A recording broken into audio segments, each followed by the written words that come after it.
Yeah. The American people don't know what's going on in this country. The enemy's public.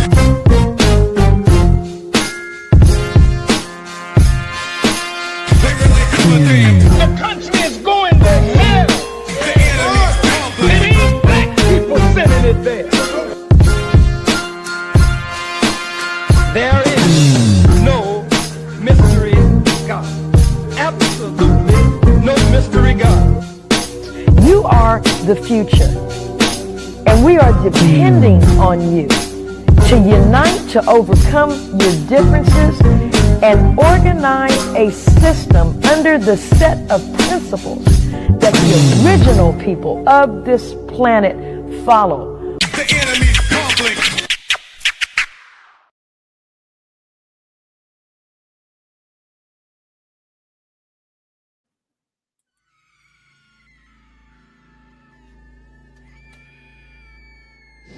I don't know how I got here. I just know I'm never going back. Just when I thought things were already crazy, it gets worse. I'm back. Quan? Sapphire struggles to deal with her husband's alleged betrayal and coming to terms with Quan being alive after thinking he was deceased. Devante tries to keep a level head while dealing with family issues and unexpected disloyalty. Memories of Dre enters Devante's life in a way that he would have never imagined.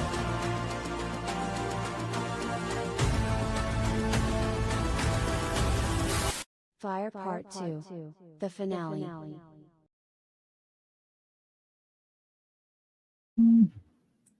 Get your copy of Fire. It's definitely a must-read.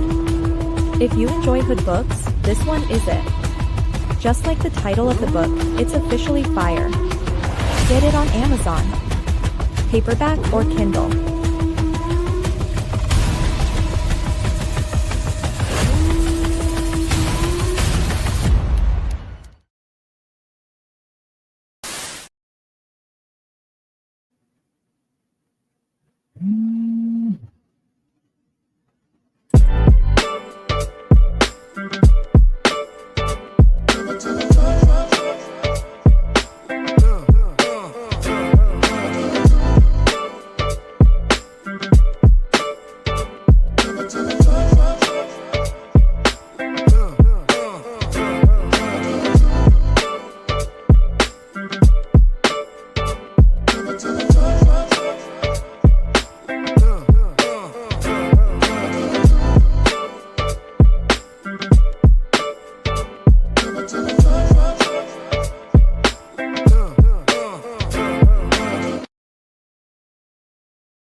Peace.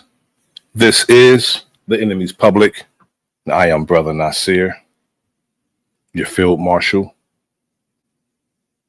I'm going to speak about this afternoon AI, predictive policing, retroactive crimes, or at least charging people retroactively with crimes that through artificial intelligence can predict that people are going to commit. Before I do that, I have a public service announcement, a few words that I would like to speak before I get into the subject matter. But before I get into the public service announcement, I want to play a few music selections from, of course, artists that are in our community, showing some love and support to the hardworking, talented brothers and sisters who do music in our community. We're going to start off with Laugh Now, Cry Later, Chris Cyphers, Dangerous, and Dre Cobbs.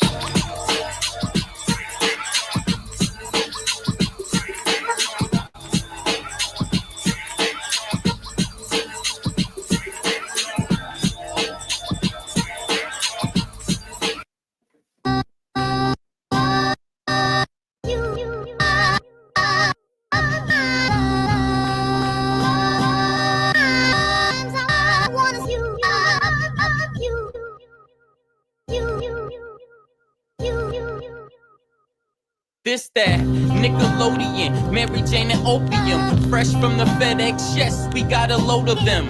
Yeah, tear the shit down like depression. The moral of the story is you get the lesson. I'm colder than the weather in Nova Scotia. The flow is colder. Turn down, you just like the lame dude. Get the shoulder, have these niggas swinging that Chris Rock when I pitch a boulder. My intentions was ill will. You cry. When I rap, get a pill feel. I can meditate and stay connected to the earth like a mill drill. They taught you to lie to your kids with Santa. I verse in the AI now, we got the answer. Don't kill yourself trying to be me with the tanner. My equal love getting blown like a blammer. I'm biased to the low comprehension, cause people claim both to get a mention. You cry. And we don't wanna hear that. Keep it over there. Gotta do better. That's if you knew better. But I don't wanna bore y'all with the talk. Back to regular schedule showgramming, executive sessions. Welcome to the upper echelon of Megatrons. And it's dangerous. Laugh now, cry later. Can that fly shit you talk manifest when you falling from a skyscraper? A headshot could be a mind changer. I'm just a nigga that could hustle the hustle, getting my side paper. You know it's over when the non-sprayer. Oh, we robbing everything that you got. We operate as personality, just like your chain. It got faker, but the bullets like the ice in your drink. They shot chasers, too much talking. You going in places these cops take us. Prison is a mental design for time chambers. Procrastination is a disease for time takers. When it's war, they can never be law for line makers. Suck your head, be stupid and cross and die. Player got the full fifth, waving you down like hi hater. When your soul leave earth, you can let the sky take it, cause you thought shit was sweet. Laugh now, cry later. Man, y'all know what it is, man. It's getting scary for you niggas out here, man. You know y'all feeling the pressure. This network shit, this shit real, man. Ain't nothing but real shit over here, nigga. Chris Cyphers just gave y'all a dome shot. Dangerous just put you niggas in a body bag. And now I'm about to bury you niggas, man. Yo, I'm back riding again. Dangerous and Cyphers, we gon' have to body them then. Yeah, these niggas done. We gon' have your whole crew on the run. This ain't a game. You niggas lame. Come and catch this flame. We ain't built the same. You niggas just like the cap of fame. The 40 will make your soul glow. Silencer on the end of the barrel where the smoke blow. I need a heat check. Lily from the logo. Smoke is out. You can smell my mojo. Fucking with Drake Cobbs, that's a no-no. This that big three. Boss Brown and D-Wade. Looking to let the heat spray. We pull up to your block like it's D-Day. We ain't playing, nigga, this ain't EA. We like wolves when the niggas see prey, and move like Neo when the niggas see strays. I type and kill the competition. Chuck the deuces, nigga, on the replay. Big cheater, moving past you, nigga. I chuck the deuces on the replay. But y'all know what it is, man.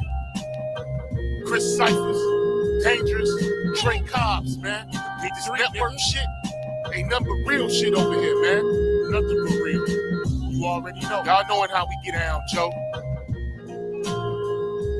Network, nigga. Network forever, nigga.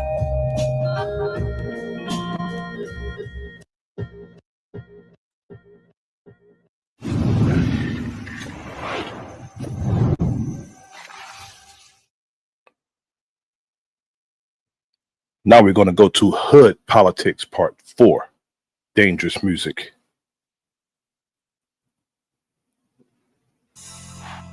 You are now entering the love palace with the goddess.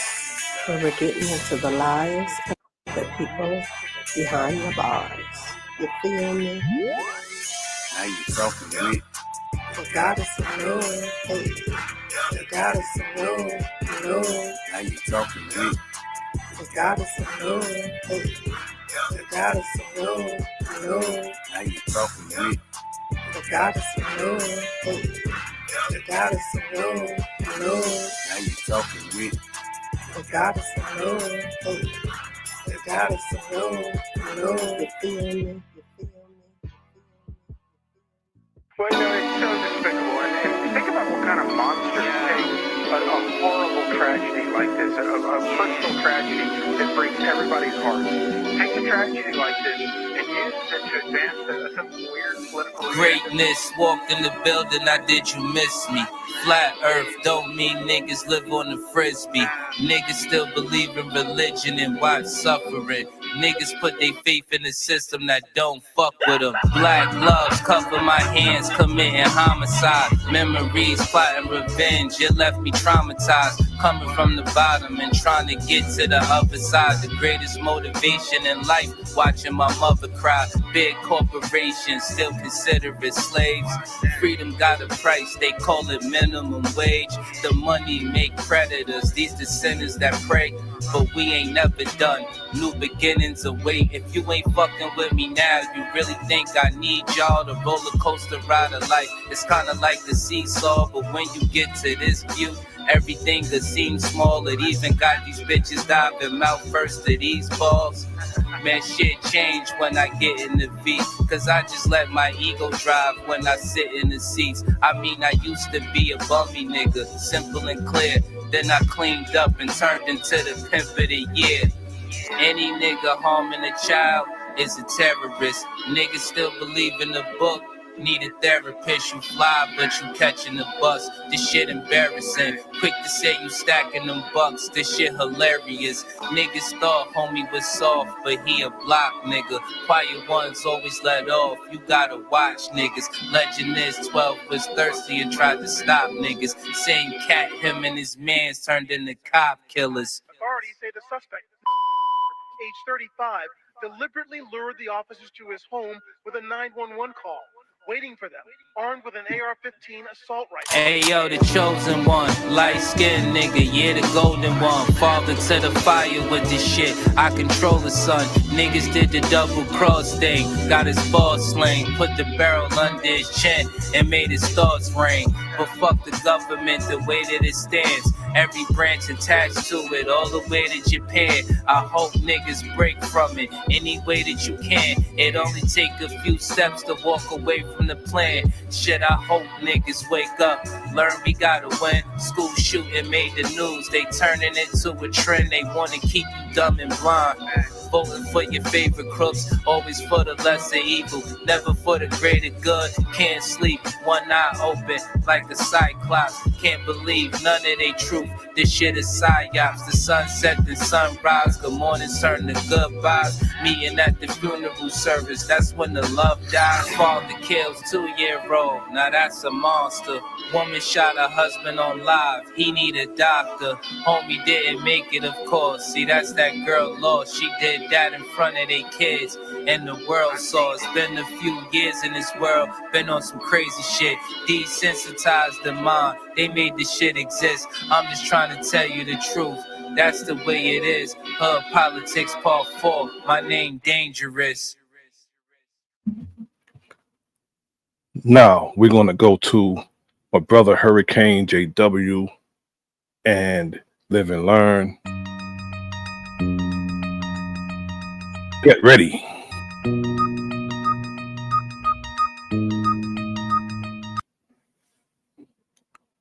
This is a sentiment that I share wholeheartedly. When shit hit the fan, ain't no time for no running. Everybody already know the storm coming. When you stay ready, you ain't gotta get ready. When you stay ready, you ain't gotta get ready. When shit hit the fan, ain't no time for no running. Everybody already know the storm coming. When you stay ready, you ain't gotta get ready. When you stay ready, you ain't gotta get ready. Living legend, carry weapons, I never lethal weapons, steady prepping all my weapons. About to teach a lesson, who you checking? About to pull out my Smith and Wesson, shoot you in your head, you dead. Top of another lesson, got the shot it, got them bodies, killing everybody like a hobby, leaving bloody bodies in fucking lobbies. Tell somebody if you want to, you little snitch, you will make it down the line. Little stupid bitch, who is this? Never fed is playing hero, burning yes alive, to play the flute like a mirror, dropping up the dollar. I gotta get this to zero, hacking everything, get cryptic ones and zeros. Fuck the crypto, you tryna bag me in info.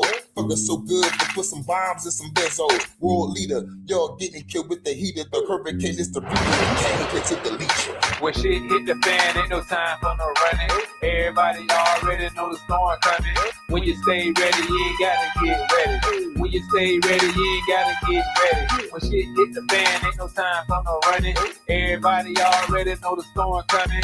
When you stay ready, you ain't gotta get ready. When you stay ready, you ain't gotta get ready. Neural weapons, hacking brain waves, absorb the essence, coalescent with the energy, make a bigger weapon. Everything be destroyed like the fucking storm. Elemental spiritual form, you people getting born, better run. Look out, because here I come, having fun. To this whole world, the kingdom come, every fed get decapitated, decide to say it, leave a fed up in the building that is dilapidated, exacerbated. This situation destroy the nation. These world leaders ain't good, they be perpetrating, kill them all. Got a weapon that make them all dissolve, kill the evil on this planet, then your problem solved. Final call, middle finger to the fucking law. Alphabet boys, I'm getting rid of all of y'all world leaders. They ain't getting killed with the heat of the hurricane. It's the people that can't get to delete ya. When shit hit the fan, ain't no time for no running. Everybody already know the storm coming. When you stay ready, you ain't gotta get ready. When you stay ready, you ain't gotta get ready. When shit hit the fan, ain't no time for no running.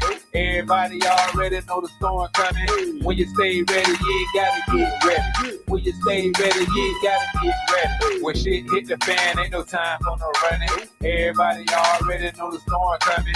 When you stay ready, you ain't gotta get ready. When you stay ready, you ain't gotta get ready. When shit hit the fan, ain't no time for no running.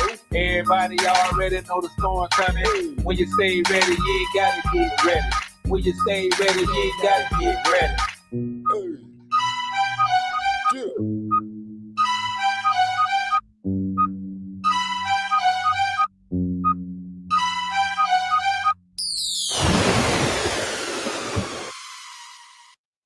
Next, we're going to get into mayhem, Satan's antagonist, if you fail to plan.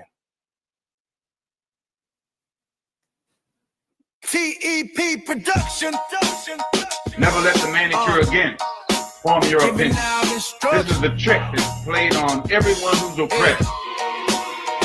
I just keep it intact, this is a fact, right and exact, I won't step back. Admiration is the feeling that inspires your brain to make you gain self-knowledge, not go insane. I'm Satan's antagonist, acknowledge what I speak. I cannot be duplicated cause I'm born unique.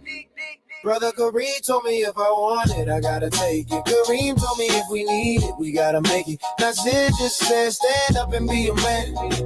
You're planning to fail if you fail to plan. Keep your circle tight, know your plight, fight with all your might. Study hard, stay in shape and everything will be alright. Farrakhan told us all, heed the call. It's easy to tell, a white man's heaven is a black man's hell. Brother Kareem told me if I want it, I gotta take it. Kareem told me if we need it, we gotta make it. Nasir just said, stand up and be a man. You're planning to fail if you fail to plan. Can't be duplicated, no, I'm one of a kind. Spitting truth and wisdom for all of mankind. From the streets to the mic, the message stays clear. Eradicating fear, year after year. Brother Kareem told me if I want it, I gotta take it. Kareem told me if we need it, we gotta make it. Nasir just said, stand up and be a man. You're planning to fail if you fail to plan. I hate to hear a black man say, well, we outnumbered. TEP Productions. Either you're gonna be men and women or you're gonna die as a coward, leaving the legacy of your cowardice to your children.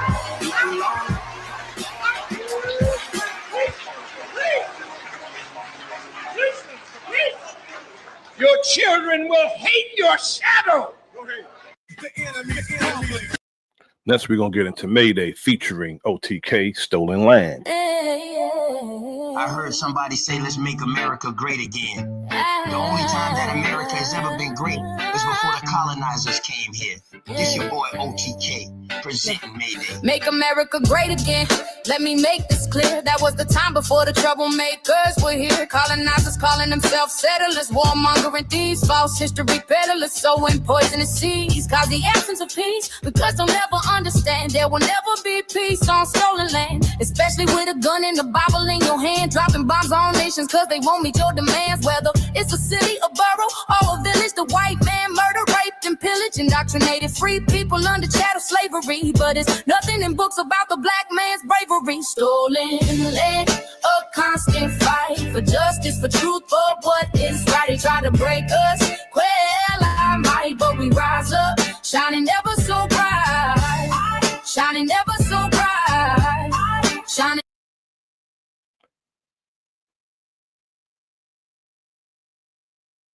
Now we're gonna go. Question must be asked of the youth. Who are This is something we need to do as a people.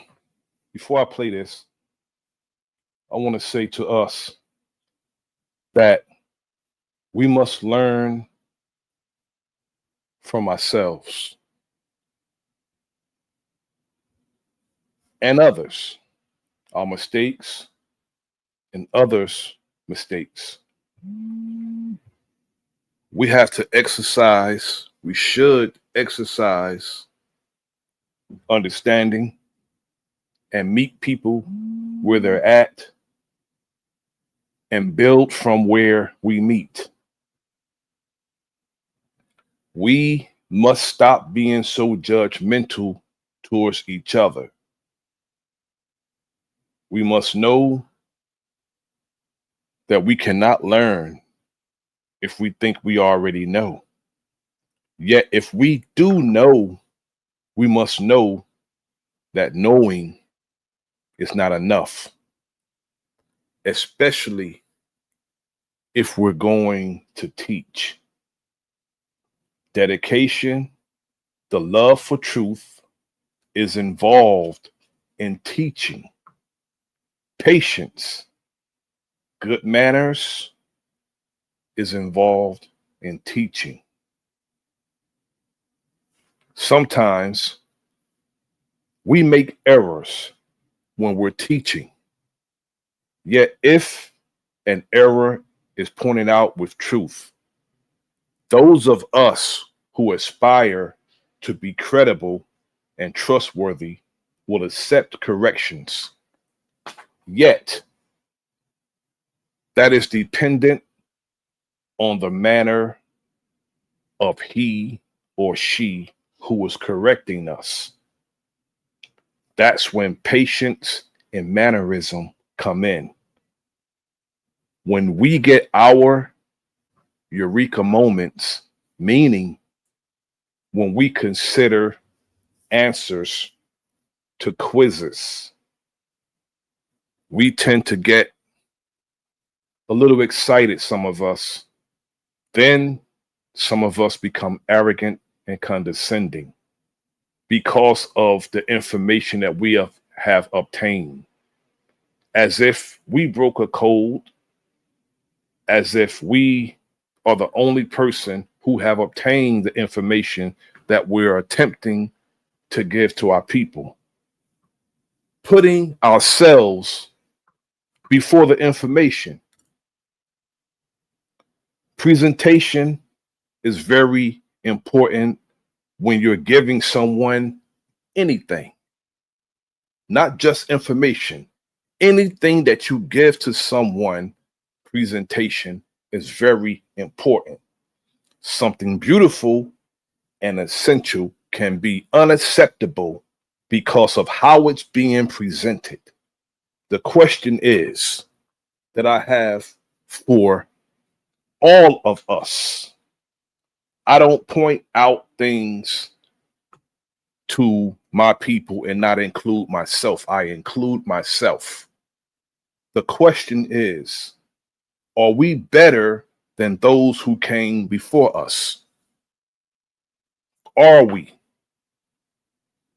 Let's think objectively, without self-righteousness, and with truth.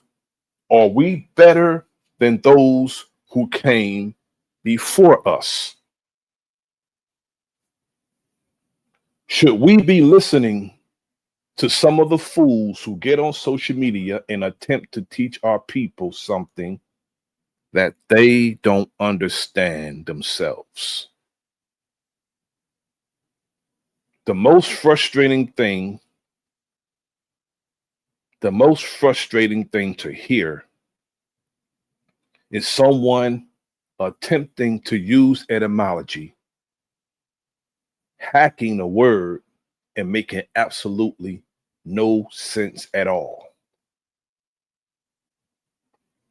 And they're only doing it not to teach the people, to get away from understanding and to get away from responsibility.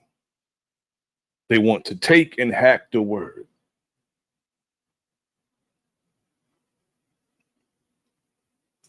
Now, while watching for years, we must know and understand that it's just content and entertainment to some of us who listen, to some of us who sit hours from one day to another. It's just entertainment to some of us. While we still have no solutions to our problems, we still feel that it's, good for us to sit day in and day out and have some of the discussions are pertinent and some of the discussions are non-pertinent, meaning that if we can't use it, I don't feel we should even discuss anything that we can't use as a people, because our enemies don't waste their time like this or like that. They don't waste their time. If they stay up from one day to another, all day and all night, you can believe, you can trust that they have come up with something diabolical that serves to the detriment of our people. Us in particular, but to who they feel are beneath them. Their think tanks come up with things in advance that's going to serve them and disserve us. To the brilliant among us, to those of us who have information,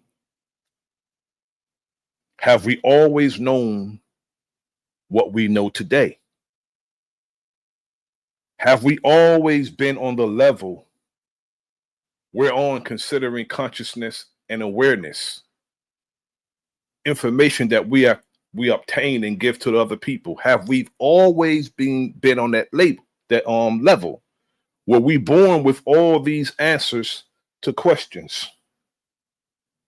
I think not. And also, can we measure our greatness based on what we know? Those are questions.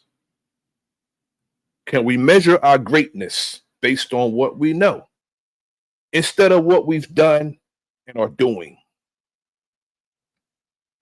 I'm not talking about teaching. I'm talking about action based on what we're teaching, which is why I've always said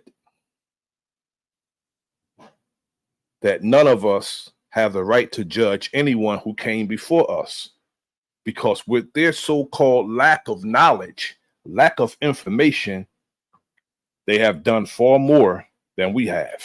There's just all to it. With all of our correct information,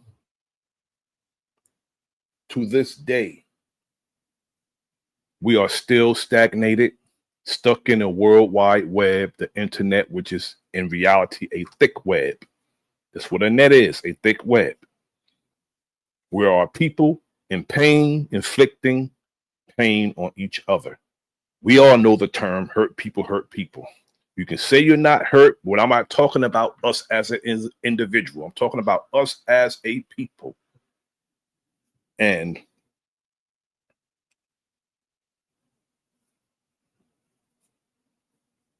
we need to understand that everyone cannot and should not be trying to teach our people.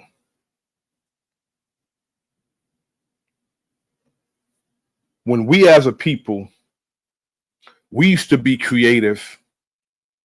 We used to create and give birth to the most essential and useful things based on our pain, pertinent information and essential things based on our pain and based on necessity.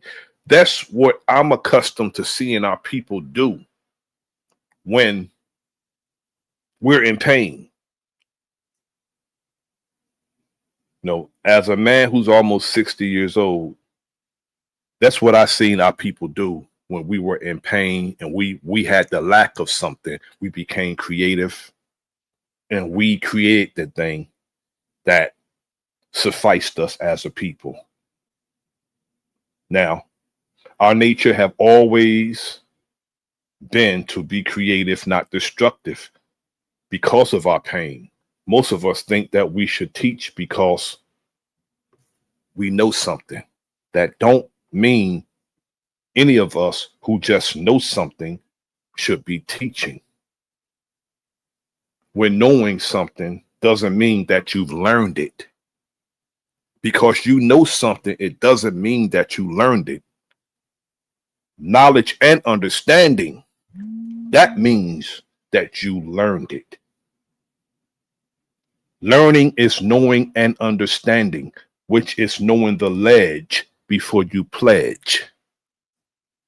Okay, you may know if you're running that a ledge is coming, but you don't know that ledge,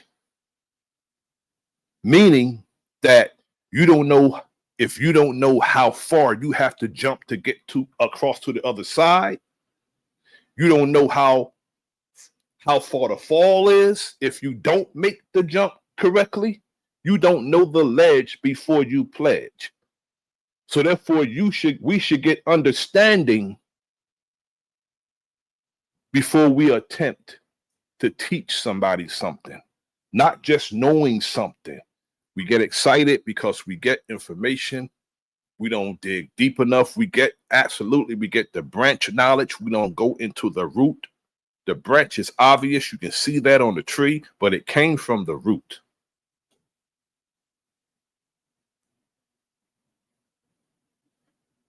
And when we do obtain that information, we know and understand that information. We are putting ourselves in a position. With such information, we are in position to serve our people with patience, compassion, and love. With respect, we're supposed to serve our people. Once we get the necessary information, we're supposed to be servants of our people and not get arrogant and harbor the information in the event that an argument arises. I've heard some of us say that we are master teachers. It's impossible, not with the methodology of teachings that I heard. Peace to my brother, Big Dog Philly OG, live and learn. Greetings to the sister Shawanda Williams, Milestone Thoughts. Thanks for tapping in. I appreciate it. I've heard a few people do a masterful job teaching on some of these platforms. They did it with eloquence. They did it with patience. They did it with compassion. They wanted the people to receive the information, and they were able to get the people and keep the people with them to give them the information. If you're able to give people that information and the people are, happy to receive the information, that's masterful. That's masterful. You're not a master teacher based on what you know. You're a master teacher based on how you teach. Your method in teaching, how you teach, holding the people and the people going away with what they learned from you, and they're able to suffice themselves and their family and apply what you taught them to their everyday lives. That's masterful. Not harboring the information. That don't make you a master teacher. Salute to my brother Garrison.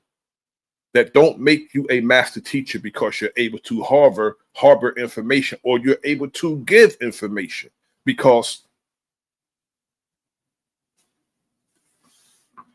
perhaps because you know you haven't learned. There's a difference between learning and knowing. Again, knowing and understanding, that makes you learn the information. Knowing and understanding, both of them. Because I can get knowledge of something, regurgitate it, present it incorrect, and now I passed on information that I thought I knew, or perhaps I knew it, but I didn't understand. So now it's a multitude of people, because of how I delivered the information, don't understand. And some of us get frustrated when we're asked to explain what we're giving to the people. If you're unable to explain the information that you are giving to the people, you haven't learned it yourself because you don't understand.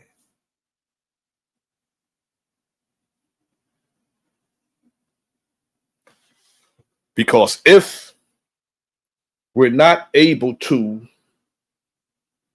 empower ourselves with the information is meaningless. Because if they say if we say information is power, if we're unable to empower ourselves with the information we obtain, it's meaningless. Every discussion should be pertinent. If you can't use it, I don't feel the need to discuss it. It makes no sense to have a discussion about non-pertinent information we can apply to our everyday lives today. We should never have those type of discussions. Now, that's my public service announcement. Again, when we obtain pertinent information, we shouldn't harbor it. We should be eager to pass that information to our people so we all can empower ourselves with the information. Yet, knowing is not enough. I'm going to keep stressing that. Knowing is not enough. And when we are found in error with truth, accept that, not necessarily criticism, but that correction, because we want to be right and exact all the time with what we're giving to our people. We want to be right and exact. And if we're found in error, what gives us credibility is a retraction, a correction when we're found in error. People can trust you when you correct yourself, or if you're being corrected, you accept it. That gives you trustworthiness, and it gives us credibility. Peace to my sister, Navi Poet. Thanks for tapping in. Now, I'm going to play this last music selection, and then I'm going to get into the subject matter, which is artificial intelligence, predictive policing, retroactive charges for crimes that they think we may commit in the future. Question must be asked of the youth. Who are you? Can I help you? Yeah, I came to reclaim my birthright. Peace, this is Mayday. Hear the call, no play. They got the mic check. 1, 2, making sure the message stays straight. This ain't a game, this is closing the ranks. Let's give thanks to the ancestors standing firm upon these ancient riverbanks. A TEP production, yeah, you know the sound and the heat. Camaraderie is the currency. Success is tasting so sweet. Who are we? Where are we? Are we where we need to be? Still rooted in the soil, indigenous. We never deflate. Closing the ranks, gotta unify the whole fam. Stronger together, that's the powerful battle plan. From the soil, from the land. Yes, we're taking our stand. Unity's a bomb more potent than any quicksand. Well, closing the ranks, hear the rhythm, feel the vibration. Protect the culture, the mind, the future of the nation. We were born free, not enslaved. Understand the history. Reclaim the narrative, break the chains of false mystery. Nasir said, make it plain, so the understanding is broad. Demons came with tricknology, their doctrines are flawed. Troublemakers of the earth, mental sodomies, the method, warmongering thieves. Where they step, everything shredded, the shed in the blood. They delight wherever they arrive, leaving massive voids, destroying everything that was alive. Reclassification scheme, a tactic to still a terrain from aboriginal, indigenous to Negro, back and forth again. In 1 century, they tried to erase our foundation. From black to African American, confusion across the whole nation. But the wise men spoke truth, that shit in the deep stone. Our unity, one voice can never be overthrown. More powerful than atomic bomb, that's the calculation. Let's unite right now, fulfill the true spiritual obligations. Closing the ranks, gotta unify the whole fam. Stronger together, that's the powerful battle plan. From the soil, from the land, yes, we're taking our stand. Unity's a bomb more potent than any quicksand. Closing the ranks, hear the rhythm, feel the vibration. Protect the culture, the mind, the future of the nation. We were born free, not enslaved. Understand the history, reclaim the narrative, break the chains of false mystery. No more division, only precision, power in the vision. We rise as one, no ranks, close the mission complete. Da da da da da da da da da da da da da da da.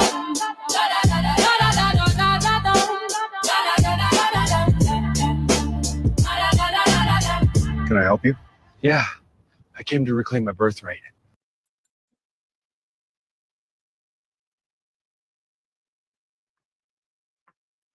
Before I get to the subject matter, I just want to do a quick promo. Now, if you haven't read my wife's book, Fire to the Finale, go to Amazon, get your copy of Fire to the Finale.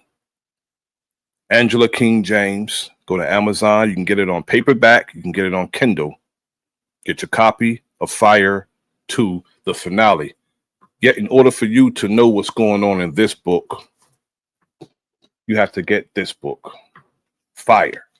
The first book by Angela King James. A good read, a real book, not no little bitty book. It's a real book. Part 2 is shorter than part 1, but it's a lot inside part 2. Just as much in part 2 as it is in part 1. Go to Amazon, Angela King James, go to books. This is how part 1 looks. And this is how part 2 looks. Fire to the Finale. Get both copies on Amazon. Now, we're going to get into the subject matter.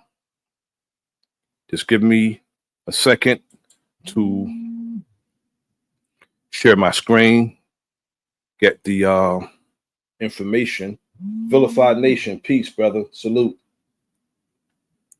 Thanks for tapping in. I appreciate it. Thank everyone for tapping in. I thank my wife for tapping in. She's always watching. She's my number one, numero uno supporter. Exactly the executive director, executive producer of The Enemy's Public. She helps me to make this happen wherever I'm doing the information and everything. She helps me with all of this. And my brother Kyrie.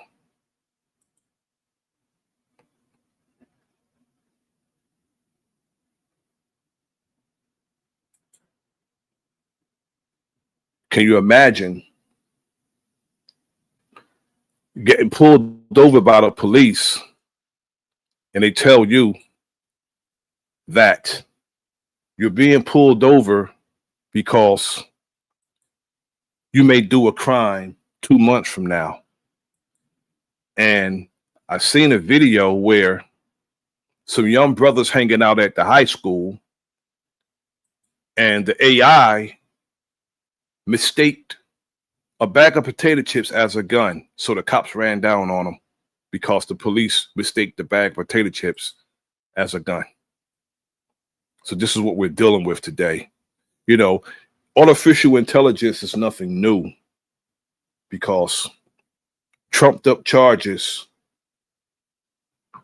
false charges, is really based on artificial intelligence. So it's really nothing new, artificial intelligence. The FBI, CIA, they've been locking people up and discrediting people, defaming people for decades based on artificial intelligence.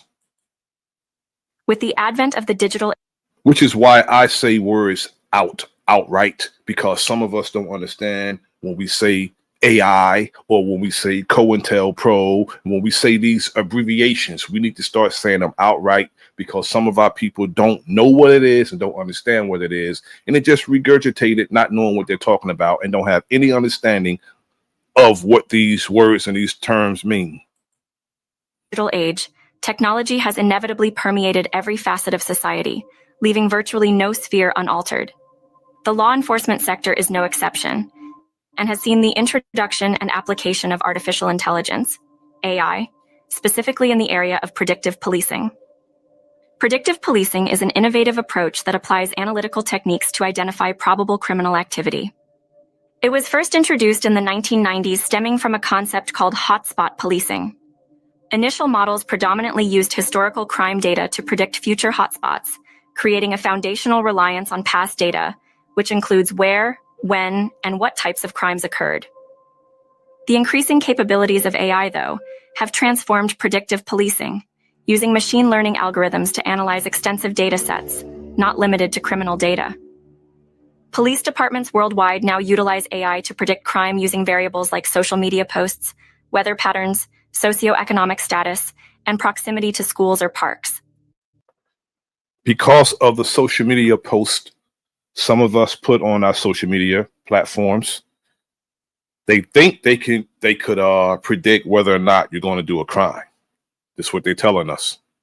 The significance of AI-informed predictive policing techniques is profound. First, it provides law enforcement with an advanced tool to deter and reduce crime by allowing them to be proactive and deploy resources more effectively. For instance, when an AI system identifies a pattern predicting heightened crime risk in a certain neighborhood during specific hours, police can increase patrol units during these times, potentially deterring criminals. The efficiency and cost-effectiveness of this model can translate to more robust public safety without needing to increase police personnel. Secondly, it offers a data-driven approach that can mitigate biased human decision-making. By basing decisions on data rather than intuition or inherent bias, AI-assisted predictive policing can potentially reduce discriminatory practices. However, the use of AI in predictive policing also brings forth significant criticisms. The artificial intelligence programming will be as biased as its programmer. If the programmer of artificial intelligence programs are biased, racist, and prejudiced, of course, they will target us. Robot dogs, robot police, if they're programmed by racists, we all know who these robots and these artificial programs are going to target. Now, I doubt very seriously that if that high school was in a predominantly white area, they wouldn't have, mistake potato chips for a gun. Now, mistaking a bag of Cool Ranch potato chips or Doritos, that's what they say in particular, Cool Ranch Doritos, mistaking it as a gun, throw that whole program away. get somebody killed over a bag of damn chips. And concerns, with the paramount being the possible perpetuation of existing systemic bias. AI systems rely on historical data, and if this data includes biased law enforcement activities, the AI will inadvertently adopt these biases, a kind of digital age garbage in, garbage out conundrum. For instance, if past crime data shows disproportionate police activities in minority neighborhoods, without context, the AI system might identify these neighborhoods as high-risk areas, leading to over-policing. AI predictive models also risk invading privacy rights and civil liberties. As these systems use various data points, false positives can lead to wrongful accusations based on predictions, not criminal actions. This danger of misinterpretation or misuse amplifies when considering that an AI's decision-making mechanics, especially in complex machine learning models, often function like a black box, making explanations and accountability challenging. Moreover, the efficiency brought about by AI in predictive policing could also lead to an over-reliance on technology, resulting in the devaluation of traditional investigative work and street intelligence. In conclusion, AI's application in predictive policing is both a tool of unparalleled potential and a source of legitimate concern. It offers an avenue to fortify law enforcement's efficacy and efficiency, but simultaneously jeopardizes privacy and reinforces existing bias. Striking the right balance between exploiting technology. That last part is very important. The last part is very important. It jeopardizes our privacy and it reinforces existing biases. I'm glad they recognize that. Striking the right balance between exploiting technology's benefits and preserving individual liberties requires consistent dialogue and regulation. Transparency in algorithms, audit trails, and incorporating contextual understanding into AI predictive models could aid in minimizing the negatives while maximizing positives. The ultimate aim should be not just to predict crime, but to strive to understand the societal factors that contribute to it, for a safer and equitable future.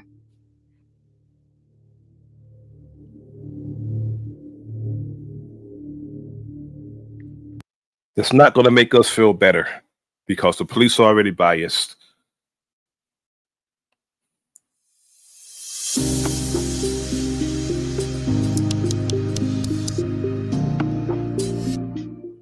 Hi, I'm Ryan Jenkins. Now, we're going to go into philosophy, emerging technologies. Does predictive policing make us all safer?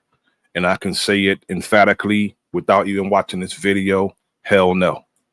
A philosophy professor at Cal Poly in San Luis Obispo, writing with the help of Tara Dixon.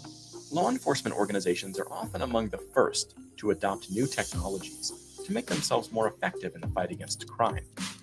For example, police have been quick to adopt facial recognition. I would say this for law enforcement: if they're trying to fight crime, if half the cops would do their job efficiently without bias, the other half would be arrested and put in jail. If half of them would do their job, the other half of the department would be locked up and put in jail. Technologies to more quickly identify suspects or those with outstanding warrants. But new technologies also raise important ethical questions. Let's see how. Few people could argue against the goal of these new technologies. Of course we want to keep our communities safe, and of course we want to catch dangerous criminals as quickly as we can. But what if we could take this a step further and try to predict where crime is going to occur before it even happens? For example, police have known for a while that crimes tend to be concentrated in certain areas in a city. For example, you can see that there are more murders or See, they can say that crimes are based on proximity and people commit crimes around the people who are their neighbors and people that they know. So there's no such thing as black on black crime. It's just crime. The same if a person who are Caucasian and they commit a crime, these heinous crimes that they commit, these school shootings, these mass shootings, these hacking their women, to death, those type of crimes are based on proximity also. All crimes are based on around the people they know. The only time I seen someone travel abroad and commit a crime on people driving 100 miles, 200 miles, or even 50 miles just to kill people, it wasn't one of our people, i.e. the top supermarket in Buffalo. That shooter came from Pennsylvania all the way to Buffalo, New York, and killed elders. So there's no such thing as black on black crime. It's just crime wherever it happens. Burglaries in Brooklyn than on the island of Manhattan. It's reasonable to expect that more crimes would happen, say, when a crowd of revelers files out of a sports arena after a game, or that crimes might happen on a street lined with bars right around 2 or 3 a.m. when the bars close. The technology of so-called predictive policing uses these kinds of insights, harnessing artificial intelligence to forecast not just the probability of a crime being committed in the near future, but also the time, location, and maybe even the perpetrator of this expected crime. Some types of this AI are based on location data. They might, for example, divide a city into a grid of 500 by 500 foot squares and identify hotspots where crimes are expected to occur based on data like historical crimes, weather, or other urban features like abandoned buildings, liquor stores, and large parking lots, which can provide attractive opportunities for criminals. Police departments, including the LAPD and the NYPD, have used these technologies to encourage police officers to patrol near predicted hotspots. The thought is, and the data show, that police presence in these areas can tamp down crime, at least for a few hours. According to LAPD police officers, having a law enforcement presence in hotspots is proactive and prevents crime from occurring. Other cities around the country are also noticing a difference.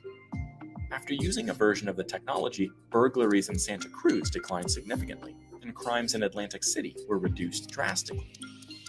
In addition, predictive policing allows police departments to save money and time and optimize patrol resources, with some departments saving Predictive policing allow police to racially profile people in our areas where we live at. You can't accurately predict whether or not somebody's going to do a crime with artificial intelligence. You have to actually literally be present, watch that person, and if you see that person around a closed store for hours, then that's a telltale cell, a telltale, of where somebody's going to commit a crime. They're standing around a closed store, unless there's a bus stop there. I've seen people sitting at a bus stop near a store and got harassed. You see somebody sitting at a bus stop near a store, 9 times out of 10, that person's waiting for the bus. Unless it's after hours and the buses are not running anymore. But I've seen police pull up on people who just waiting for the bus. So predictive policing can also target us, and I'm certain it does. Tens of millions of dollars in the course of a few years. So, predictive policing makes sense as a strategy. There's evidence that it reduces crime, and it's likely to save police departments and ultimately taxpayers a lot of money. What could be wrong with this technology? The major worry is that predictive policing could exacerbate the already unfair policing of minorities. It could help to justify wrongful arrests, and it could disproportionately target low-income communities. For one thing, think about the historical data that these systems are trained on. We have good reason to think that a lot of this data reflects the biases of past police behavior. While the law is supposed to treat us all equally, we know that it's not always enforced equally, and that minorities can be scrutinized or punished more severely than whites. For example, we know that blacks are arrested more often than whites for crimes like drug possession, even though whites and blacks use drugs at about the same rates. If you feed skewed arrest data like this into an AI system, it's going to learn that blacks tend to be more dangerous, which is not true. The predictions generated would... Marijuana is a bad example they should use crack cocaine and powder cocaine. That's a better example because that's based on proximity and it's based on status, financial status. And people who are caught with crack cocaine or subjected to more severe penalties for crack cocaine as opposed to powder cocaine. And a valid source said that in particular, i.e. Joe Biden, who helped to write the 94 crime bill.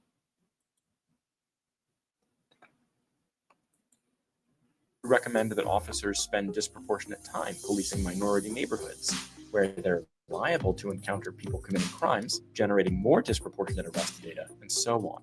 This creates a harmful feedback loop. The result is that police presence in these areas is ratcheted up or increased more and more until the effects are disproportionately concentrated in minority communities.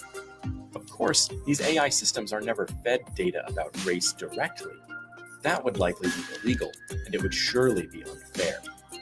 But they are fed other data on the location of crimes or the income level of the surrounding neighborhood, and these data in turn correlate very closely with race. This could make the systems biased by proxy. While we think that data about crime might be objective, that's not really clear either. In fact, a lot of debatable human decisions go into creating data about crime. For example, what should we count as a crime?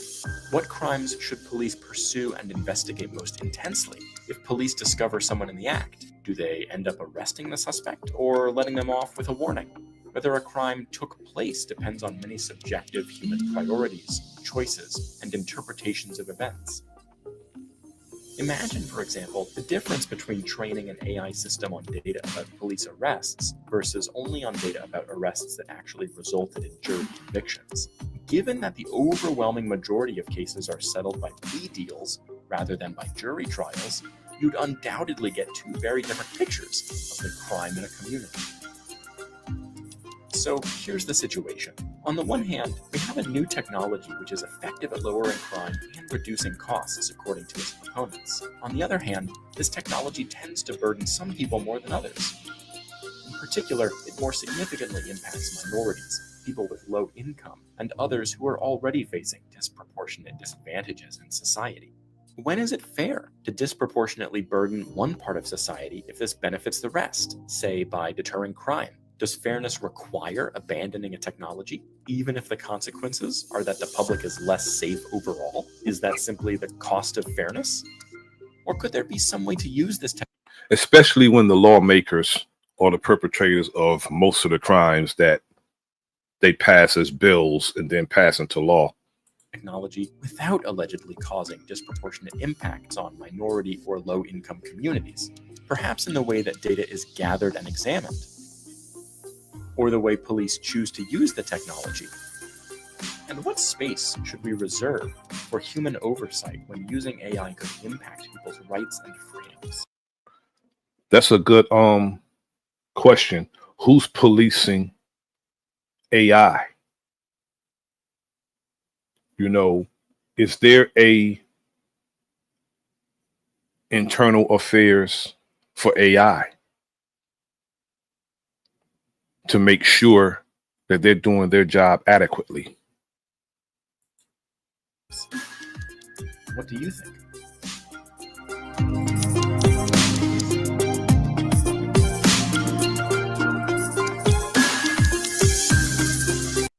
Gonna move on to the next video.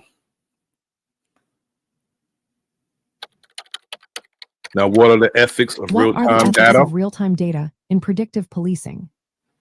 Have you ever wondered how police officers decide where to focus their efforts in preventing crime? The answer often involves real-time data in predictive policing. This approach uses current information to predict where crime might happen next. While it sounds efficient, it raises important ethical questions that need to be addressed. First, let's talk about bias in data and algorithms. Predictive policing relies heavily on historical crime data. If past policing practices were biased, the data can reflect that bias. This means certain communities might be unfairly targeted. To combat this issue, law enforcement agencies must ensure that human oversight is involved in reviewing and adjusting the data. This helps to reduce racial and other biases that can arise. Next, transparency is key. The use of real-time data should be clear and understandable. When communities know how predictive systems work, it builds trust. This trust is essential for effective cooperation between law enforcement and the public. When people feel informed, they are more likely to engage in crime prevention efforts. Community involvement is another important aspect. Predictive policing should not be a one-size-fits-all approach. By engaging with communities, police can better understand their specific needs and challenges. This allows for targeted outreach programs that address unique issues, making policing more effective and responsive. Privacy concerns also come into play. Collecting and using real-time data raises questions about individual privacy rights. It is crucial that law enforcement ensures data collection is lawful and respects these rights. Maintaining public trust hinges on how well these privacy concerns are managed. Lastly, accountability and auditing are essential. Regular audits help assess the effectiveness of predictive policing strategies. They also identify any biases in the data or algorithms used. This process ensures that policing practices remain fair and effective. In summary, the ethics of using real-time data in predictive policing are complex. Police officers and law enforcement must navigate issues of bias, transparency, community involvement, privacy, and accountability.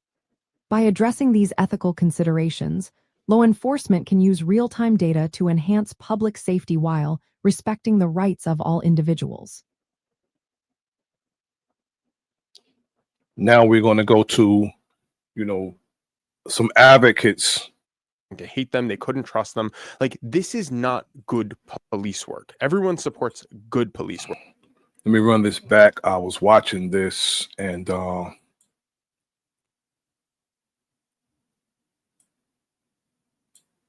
it came on at the point where I was watching it. Now, the creepy predictive policing program was shut down because it is creepy. Someone coming to you saying you're going to commit a crime 2 months from now based on algorithm, social media posts, and artificial intelligence.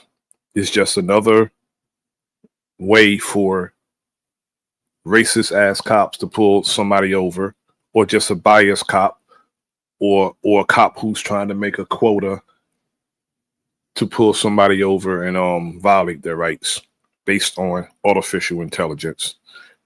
Again, most of the intelligence that they gather, whether it's with a virtual artificial intelligence or just a lazy ass cop or a racist ass cop that's making up shit.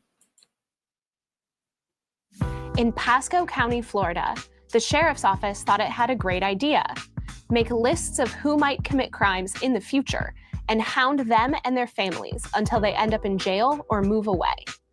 Under Pasco's so-called intelligence-led policing program, hundreds of people, many of them minors, were deemed prolific offenders based on a crude algorithm and subjected to relentless nighttime visits, citations for minor code infractions, and other harassment.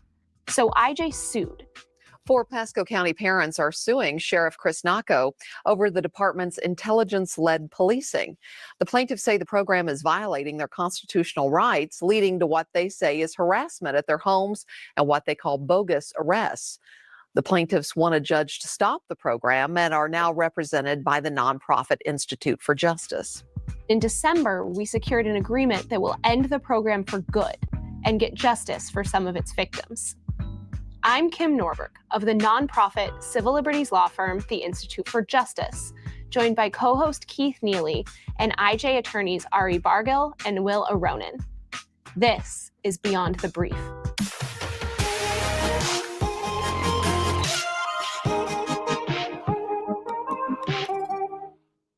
So Ari, what was the so-called prolific offender program in Pasco County?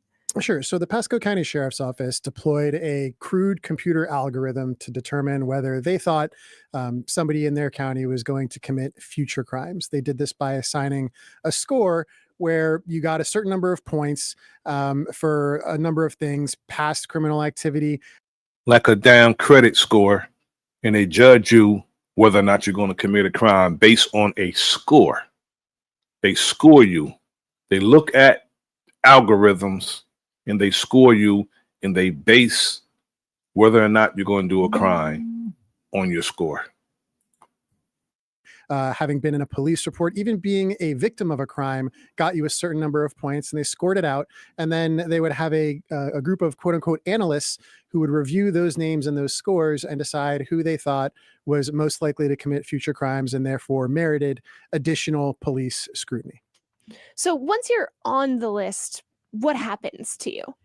It's not good. So once you got on the list, you were therefore targeted for additional, not just enforcement, but generalized scrutiny.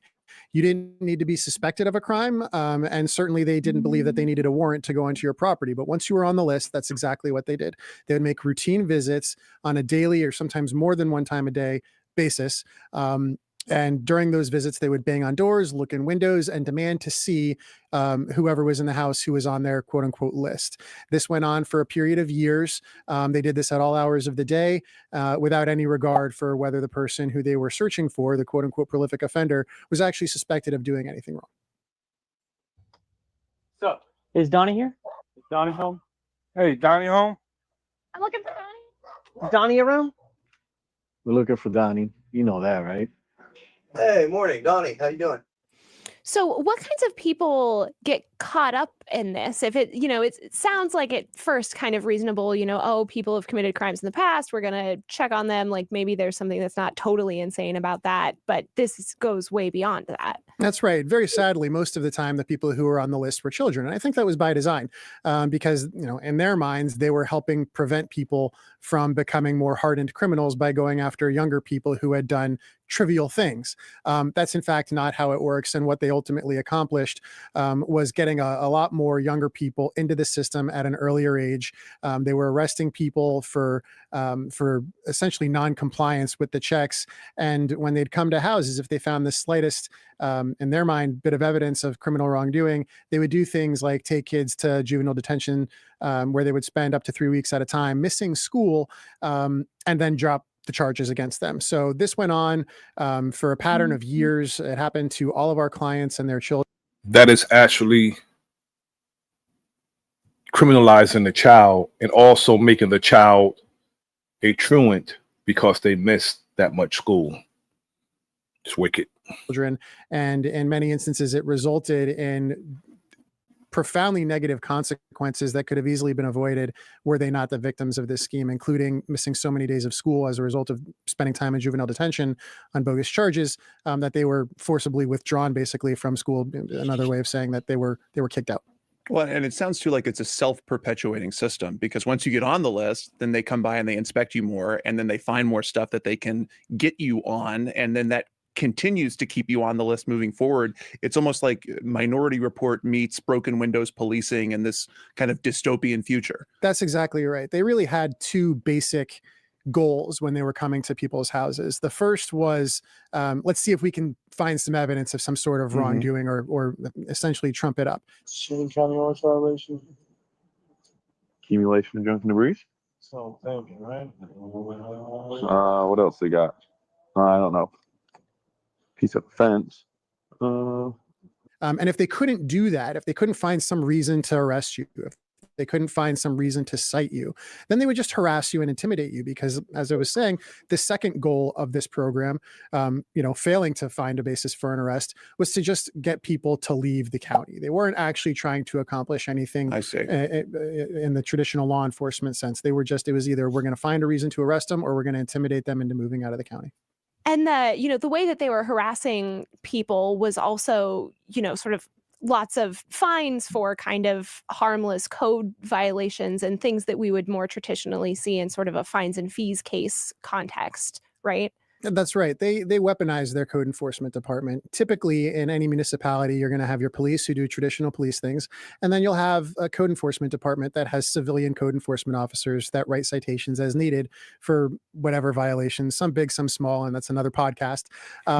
But here, the Pasco County Sheriff's Office brought the code enforcement department under its wing, subsumed it essentially, and had a sworn law enforcement officer deputy who was tasked with enforcing the codes. And not surprisingly, that person spent most of their time focused on issuing code violations to prolific offenders and their families. And so, as I was saying before, with the goal being to get them to, to bring charges against people or intimidate them into moving. One of the ways they were intimidating people into moving was through the use of code enforcement citations. If they went there and they couldn't find another reason to arrest you, or if they sensed the slightest bit of non-compliance with their demands, they would then call in their code enforcement guy who would walk around the property, sometimes going on the property even without a warrant, to find code violations and write people up for them. That would require you to come into court, and that introduced a whole slew of other problems. Should I start writing citations? His dad's in there. I'll write it to him. Yeah, absolutely. This one is for having the boats, trailers. They have to be on one side of the property. You can't have them on one on each side of the property. This one here is the address.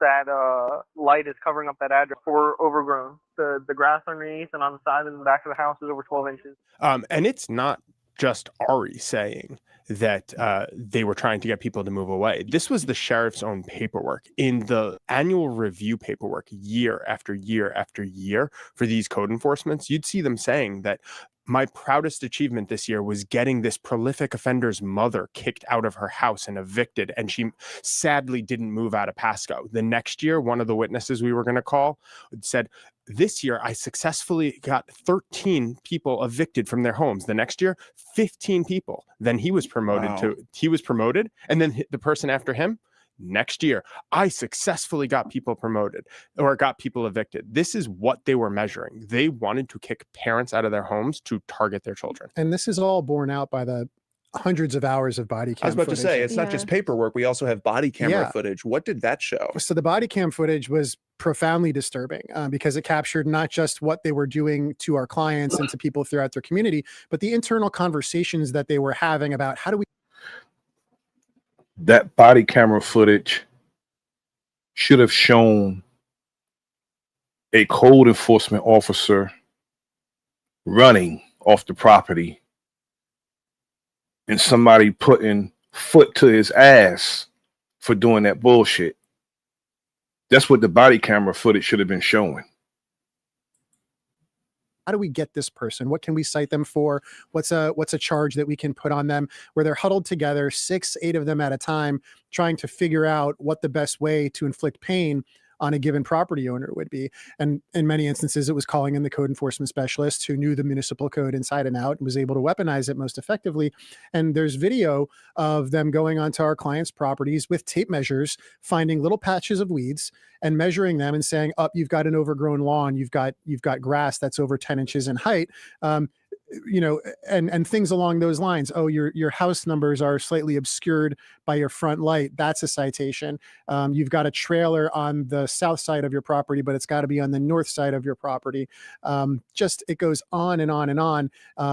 There was a hurricane and there was some debris that was set to be picked up by the bulk trash pickup later that week. She got cited for having trash and debris in her front yard. The list of potential code violations is incredibly long. And I guarantee if you were go to any house in Pasco County or my house or your house for that matter, you'd be able to find one. And that is exactly what they were doing. And then the body cam footage, you would see, like, they would go to a parent and say, what we're really looking for is for your kid. And when we say kid, we're talking about 12, 13, 14-year-olds here. What we're really doing is we're trying to find things on little junior over here. And maybe if you help us out, well, maybe we can help these code violations go away. They were saying the quiet stuff out loud. They were finding people, threatening them with thousands of dollars of fines, court dates, and then saying, we can help you go away as long as you give us. If you rat out your kid, then we'll get rid of this fine. And if you miss your court date, guess what? Warrant for your arrest. Okay, Tammy, I'm gonna leave your citation in the door. Just make sure you make the court date, or else you're gonna have a warrant. So we had the parents getting arrested for missed court dates. I just don't understand how these kids got on this list in the first place. I know we talked a little bit about. It's okay. Yeah, it's kind of blowing my mind. I mean, it sounds like this algorithm had a lot of different potential factors that went into it. One of them was just being a victim of a crime, which in and of itself is just kind of a crazy metric to use about who might be a future offender. But do you have any details about how the algorithm put children on this list? So yes and no. We deposed their expert, or I shouldn't say that their expert, but the person who devised this program, or at least was tasked with writing the software. And what was evident was that there are two phases of this process. The first phase is the one that you kind of just described, which involved them, assigning scores and coming up with a list of their top, 100 or 200 potential prolific offenders. Then there was a human element. So, part of what they were arguing all along was, hey, this is just computers. There's no prejudice involved here. That's just not true. The second phase of this was for them to go through this. Again, the program is as biased as the programmer. The person who is programming the data in the program is just as biased. If you have a biased man or woman putting this program in a computer, it's going to be based on their biases. So that's how they target people. And for a victim of a crime to be projected as someone who would do a crime in the future, that's crazy. With their quote unquote analysts and decide who the people were who they were going to focus on. That is, there's less known about what that process exactly looked like, but you can imagine that when two people get in a room and decide who gets on a list and who doesn't, there's going to be some arbitrariness and some prejudice that gets introduced. This sounds like taking, somebody who's made some mistakes and kind of reacting in a grossly disproportionate way. Like, how do you think about that? Will, you have a background in sort of defense attorney stuff. Like, does this seem recognizable to you, or is this really extreme? So I take the point, and some of the kids who got wrapped up in this definitely had run-ins with the law. A lot of things for maybe possession of marijuana or really like minor level property crimes. And I don't think you could design a program that's more likely to take a kid who is beginning to hang out with the wrong crowd and doing some dumb things and force them into a really bad situation. So you're taking a kid who might have, let's say, possession of marijuana. Now you're coming back to his house daily or multiple times a week. And if there's anything late, curfew violations, very small, ticky-tacky things, you throw him in juvie for 21 days. Okay, let's say maybe he warranted that. That means this kid is also missing 3 weeks of school. You miss enough time in school, you get effectively expelled or put into an alternative school.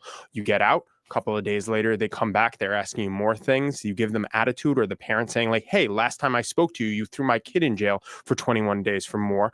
Oh, now we're going to give you code violations. It's taking small, little ticky-tack things, maybe even on someone who deserves some more scrutiny, and then putting them into a system that there genuinely is no way out of. You're going to end up like throwing people in jail. It's not a good system. Yeah, I don't think you could design a worse one. It's pretty counterproductive, even on the, you said they have all of these eviction goals and things like that. Somebody who's kind of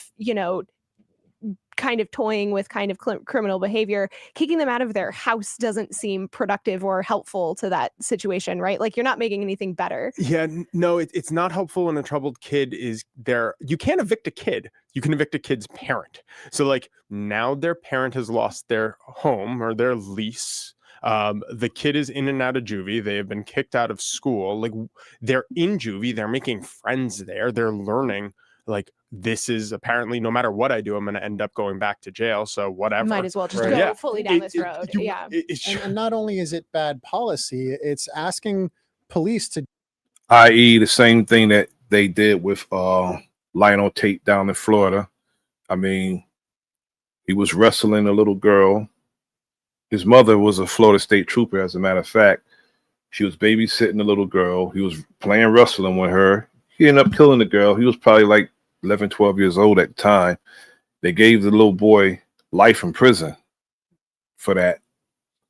And he spent 4 or 5 years in prison. But by the time they recognized that, okay, this is a child, we got to give him time based on his age. He had learned how to become a criminal by being in prison with men. They put him in a adult prison at 12 years old, and he learned to be a criminal there. And the little boy had mental issues, but they put him among men in prison, and that's how he became a criminal.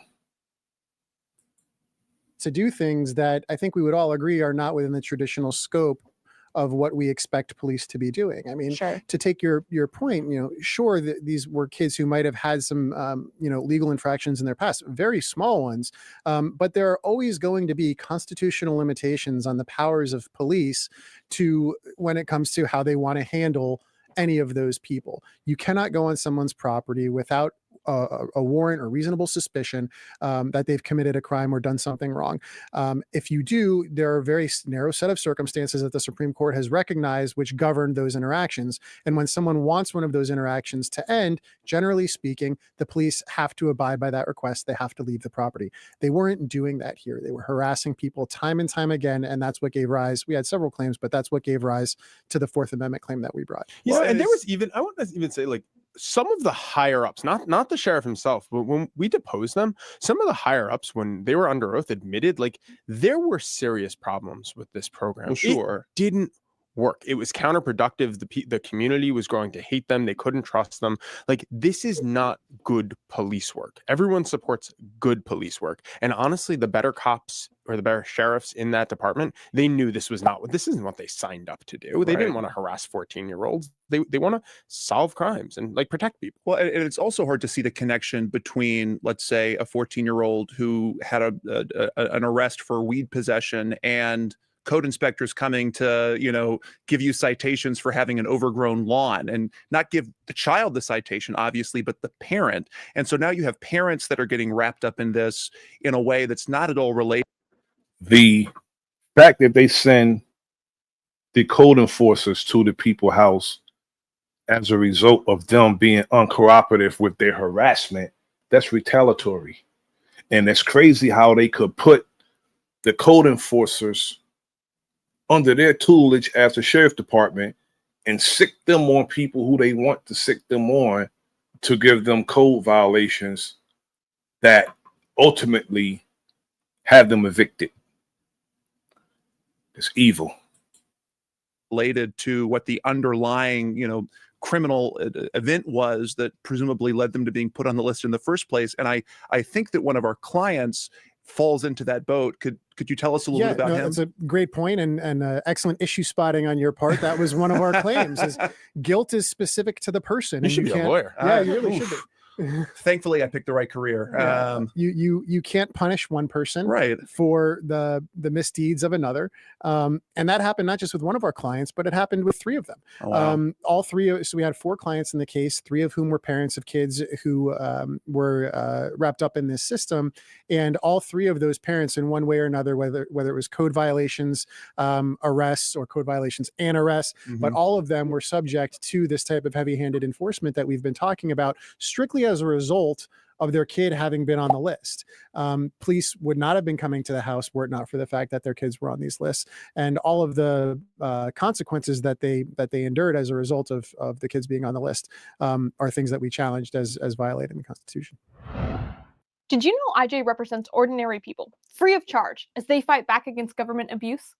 If you're looking for a rewarding way to further support our work, consider visiting ij.org/employer-match to see if your company participates in corporate matching. Every match dollar goes further to protect the rights of IJ clients nationwide. Multiply the power of your contribution today. Visit ij.org/employer-match to get started. So can you talk a little bit more about, you kind of already have started down this, but can you talk a bit more about like the Fourth Amendment claims, this sort of guilt by association claim? Like, how did we structure this lawsuit? So we brought 4 claims primarily, and we talked a little bit about the guilt by association, but it's what I just described. You have a freedom of association that's protected by the First Amendment. You have a right to be free from unreasonable searches and seizures, that's protected by the Fourth Fourth Amendment. And you have a right to be free from, arbitrary and oppressive conduct from the government, which is protected by the 14th Amendment. So we brought all these claims together. And we made it past the motion to dismiss on nearly all of our claims. We got it past a summary judgment, and we were headed toward trial. And I don't know if we want to talk a little bit about trial now. First, like you'd say, we got past the MTD, we got through summary judgment. And that in and of itself was a years-long, very convoluted road. So it took about 3 years for us to go from filing the case to the eve of trial. And I shouldn't give short shrift to the accomplishments of the case team and even making it that far.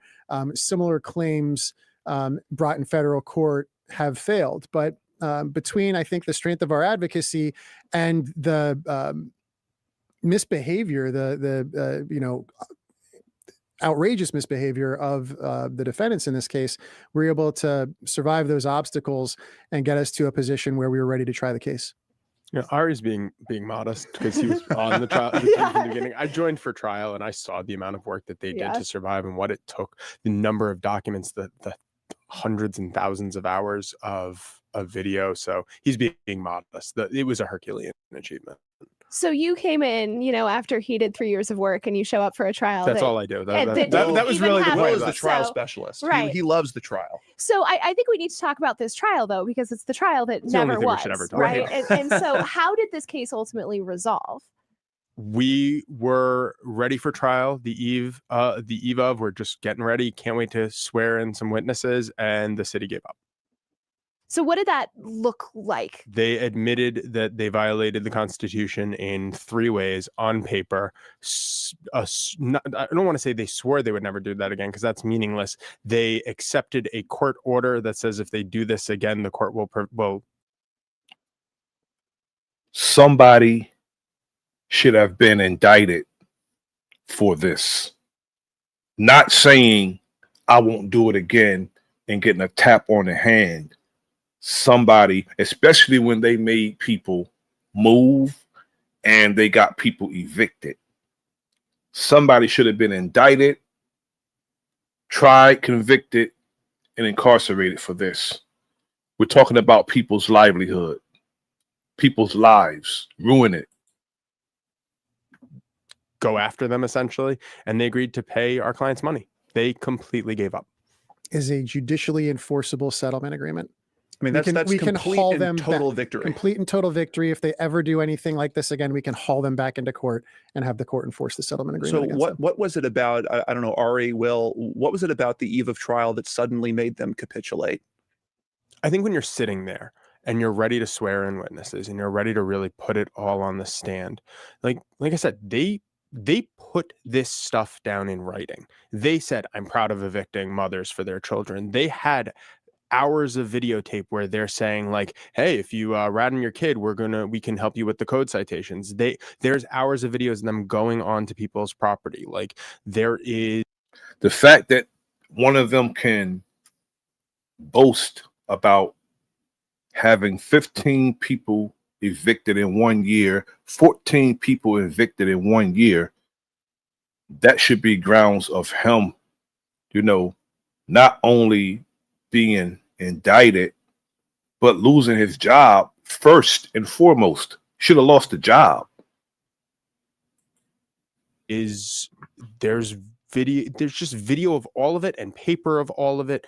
Like, what are you going to do? At some point, there is only so much you can do to argue that they did not violate the Constitution. And I think they realized that the best case scenario for them was losing on 1 or 2 of our claims.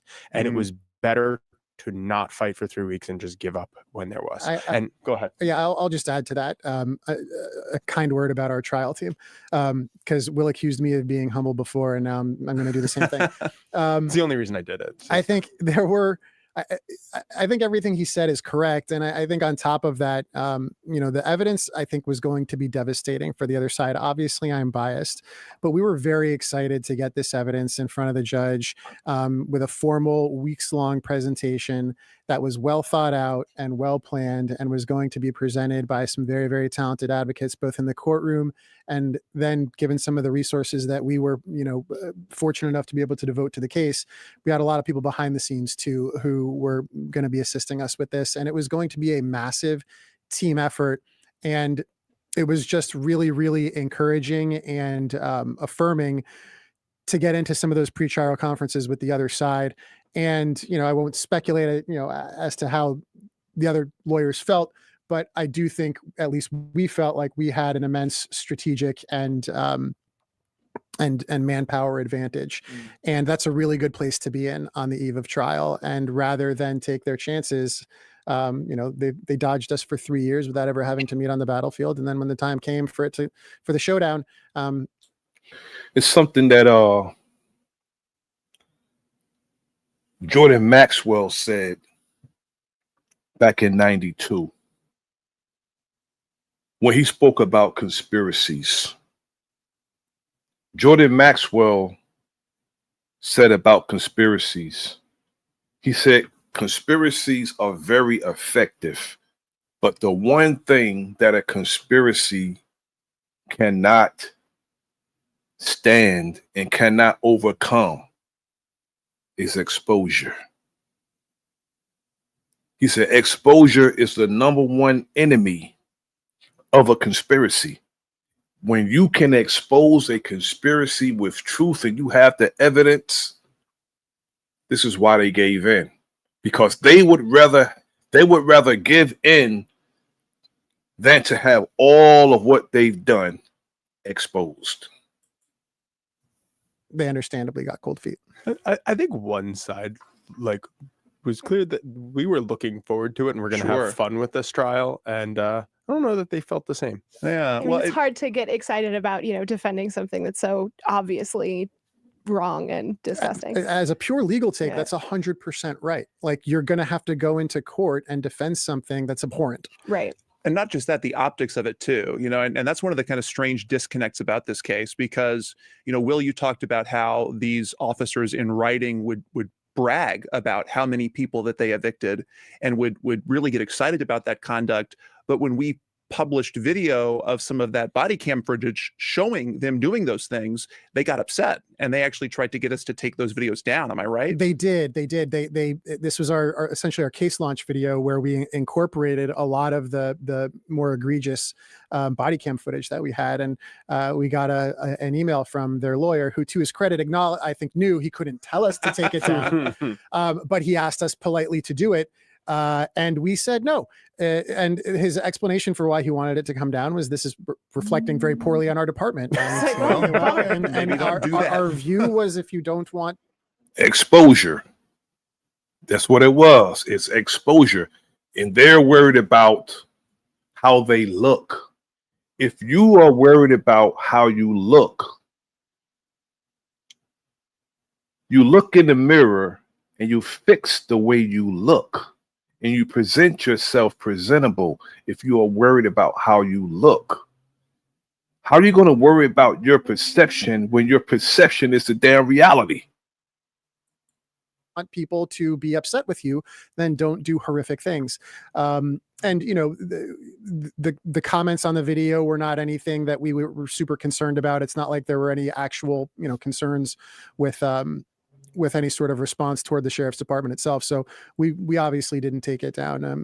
Going back to the trial, though, I do want to add one thing, because I think we'd be remiss if we didn't offer the other side's explanation for why they didn't try the case. We're up here just talking about how awesome it was going to be for us to get into court against them.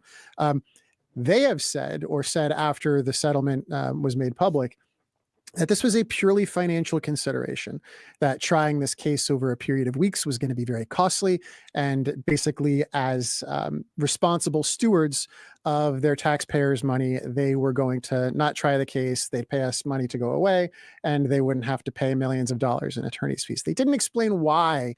It took all the way to the day before trial. They paid those bills for 3 years. About to say, 3 years of attorney's fees is not cheap. Nope. No. They paid those bills for 3 years, but suddenly they had to tighten the purse strings. Yeah. Oh. And not when trial got scheduled, but they still did all of the prep, and It's literally the night before. Yeah. But I mean, fair enough. Saving some money for the city. Okay.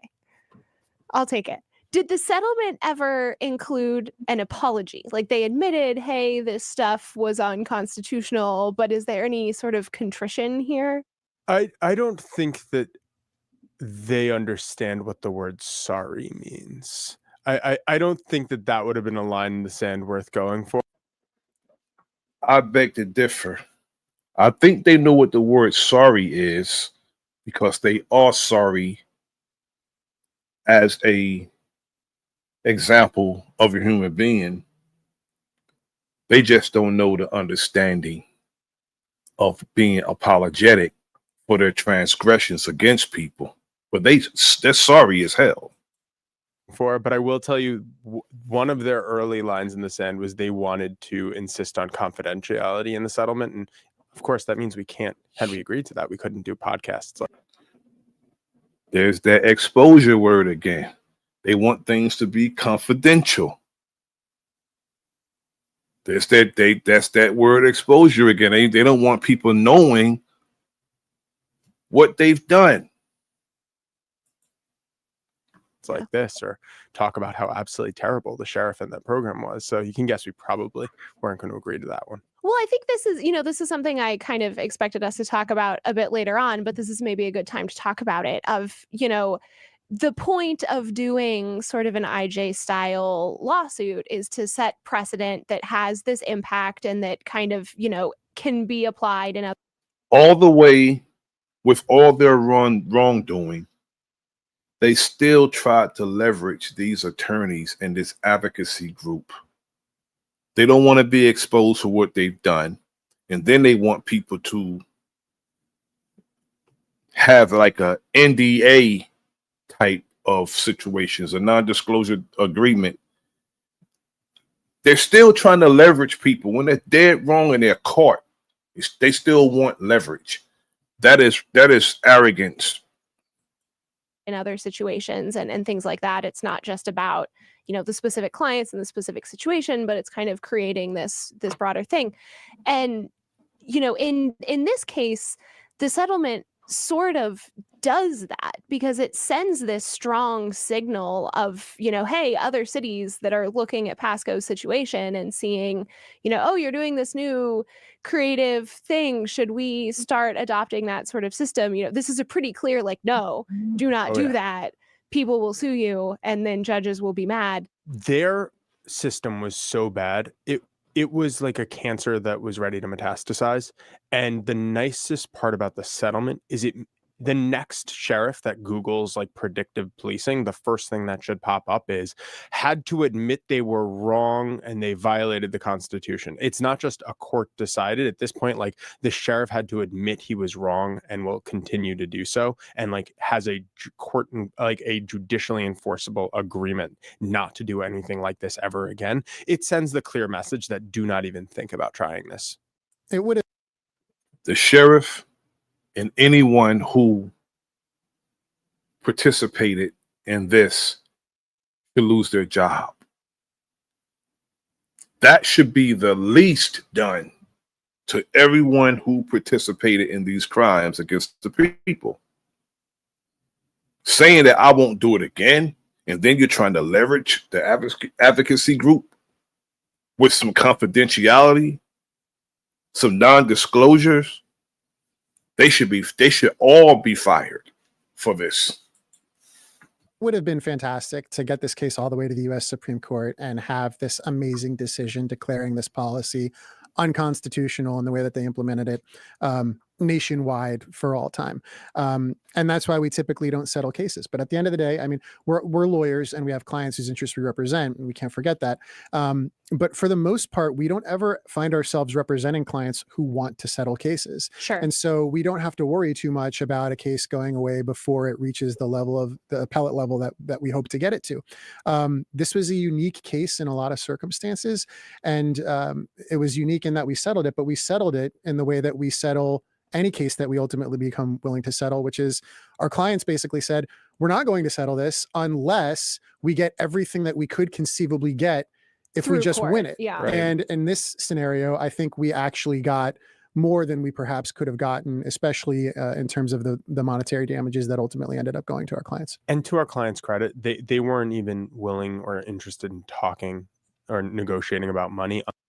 I agree wholeheartedly, Vilified Nation. They should lose their jobs be decertified. They can't go to another department.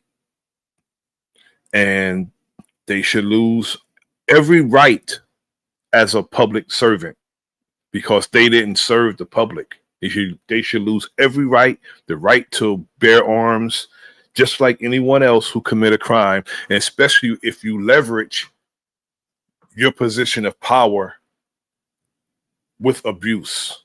So I agree wholeheartedly, brother. Unless and until the city agreed to write down that they violated the Constitution. I'm hoping to get out of this lawsuit justice. I want the policy to end. Nobody should be going through this. And I guess in a way, this, without being a lawyer, is the way I can contribute. And I think that's my job. I'm going to move on from this to another one. We're staying consistent with predictive policing. Right now, someone somewhere could be giving you a score. A number that estimates how likely you are to break the law.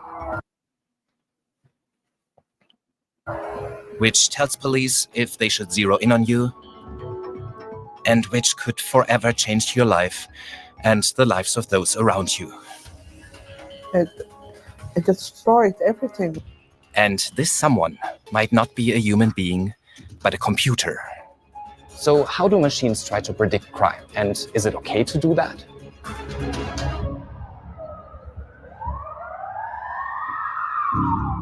From DW, this is Techtopia. And in this episode, we're investigating how police use technology to predict where crimes will take place and who will commit them. We hear from officials about why they use the systems. From experts who issue dire warnings. They do embed a lot of historical discrimination. And we explain how the programs attempt to forecast the future. And if that sounds like science fiction to you, well, listen to this. I feel like I just got a stamp on my head with "he's a criminal, watch out." This is Damien. When he was 14 years old, software flagged him to local police as a future criminal. So I committed a street robbery. See, this is where they get their talking points. You know, Donald Trump said that, you know, we're born criminals and we were born to do crimes.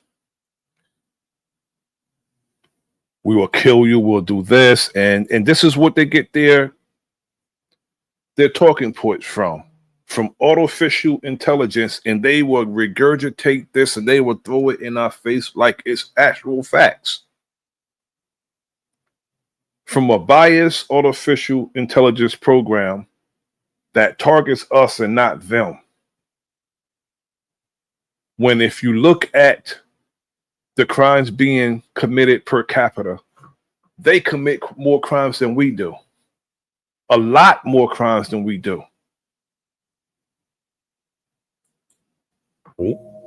And the reason I was put on the list was that I committed another one on my probation. My name is Damien Sarju, and I live in Amsterdam. I was hanging with the wrong people, but, you know, I didn't care. I didn't think of the consequences. So Damien did break the law, but he says that what happened after his conviction made it hard for him to get back on the right path. What would have helped me is someone who understood what I was going through. I don't think a Peace, my brother, Big Dog, Philly OG. How you doing this afternoon, brother? Yeah, thank you, my brother. Peace, much love to you and the family. Everybody in the chat having a beautiful day. Thank you for saying action, brother. Yes, sir. You wanted to say anything on this subject matter? I'll wait. I'll continue. I've been listening from the chat, man. You know, I'm with you 110%. So continue. Yeah. I'm here, bro. Indeed. Thank you. Computer system is human enough to decide if you are going on the list or not. That's how it all started. After Damien was convicted for the 2 robberies, a computer program estimated that he was likely to break the law again. That's why authorities put him on a watch list called Top 600, and they kept him on there after he had served his sentence.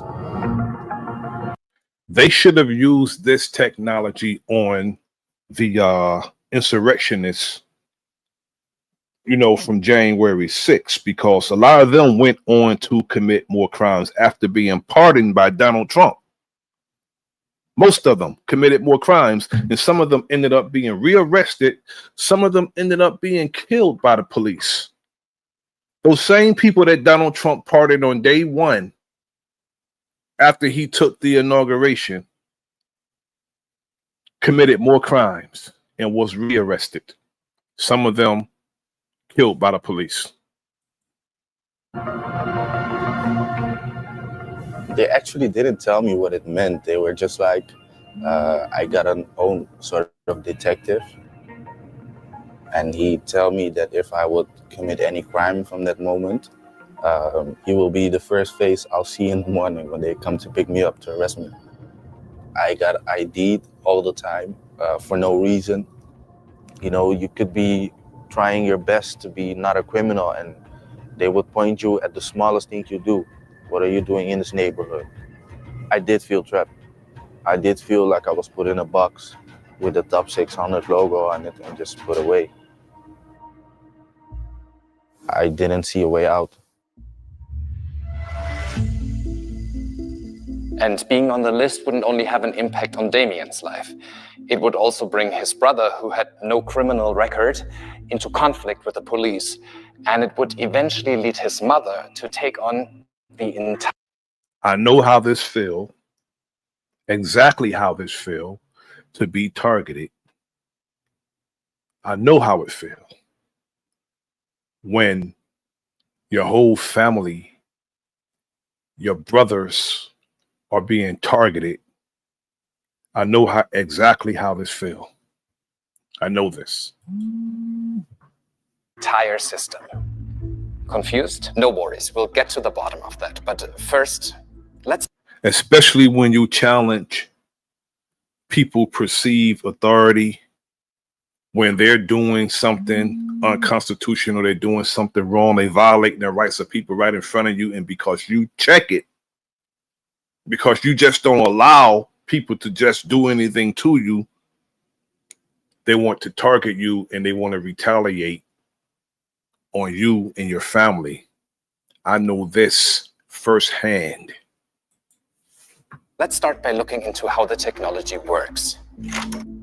At its heart, there's a big promise: to stop crime before it's even committed.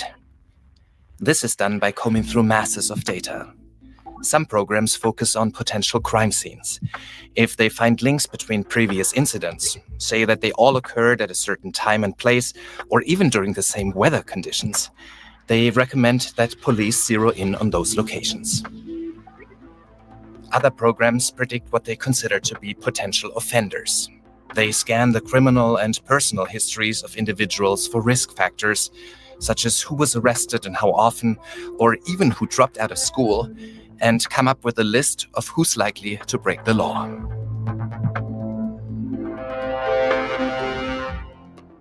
But how common is it for police to use those systems? Well, it's actually more common than you might think. Over the last decade, the use of predictive policing has spread all around the world. Police in over 50 countries, from Western democracies like France to authoritarian nations like China, now deploy the programs. This has given rise to a multi-billion-dollar industry, with companies from small startups to big corporations working on the programs. But those companies only build the software. The decision to use it is made by policymakers, often together with law enforcement. And we wanted to find out why.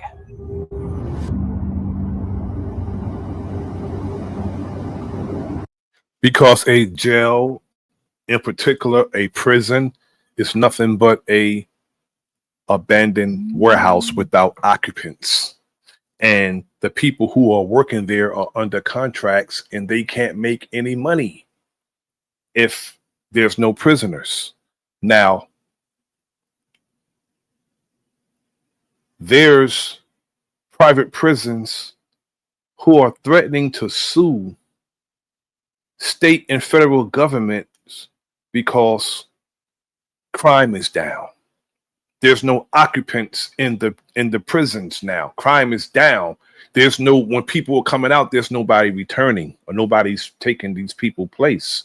And this is why Donald Trump is trying to criminalize our people all over the United States, sending the National Guard, sending troops into the cities to agitate the people, to provoke the people, to criminalize them, and perhaps have them in their warehouses. In 2011, the then new mayor, Eberhard van der Laan, took office. And in that period of time, Amsterdam had to deal with a lot of armed robberies and violence out in the streets. And that caused great worries to us and also to the inhabitants of Amsterdam. My name is Herman Bolhar. I'm the National Rapporteur on Human Trafficking and Sexual Abuse of Children. In 2011, I was the chief prosecutor in Amsterdam. We talked about new ways of dealing with these problems, and then the idea of focusing on the hard core of offenders came up, and then the idea of the top 600 was born. We got together and came to the conclusion that we should do more to analyze what was really going on and try to see what we could do to be more preventative. Because if you prevent it from happening, then there are no victims and no perpetrators, right? Over a decade later, the Top 600 is still up and running, along with a second list called Top 400, which was introduced in 2015. Well, the Top 400 is the little brother of the Top 600. My name is Martin Schippers. I'm the Chief Information Officer of the Public Order and Safety Department of the City of Amsterdam. Top 600 are proven criminals. Top 400 are those at high risk at getting in that direction. To recap, the City of Amsterdam now has two lists. One that's called Top 600 for those who've already been convicted of crimes, and a second one called Top 400 for teenagers deemed likely to become criminals.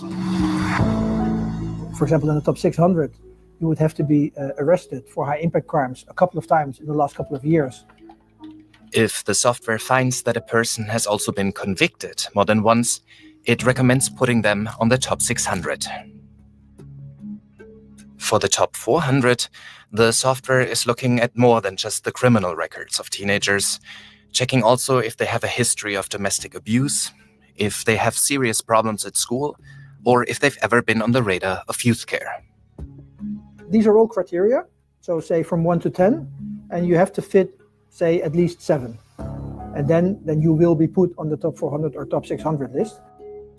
The aim is on the one side, solving a societal problem, Put on a list, you haven't committed a crime, but you're put on the list as a potential criminal by someone who probably committed crimes.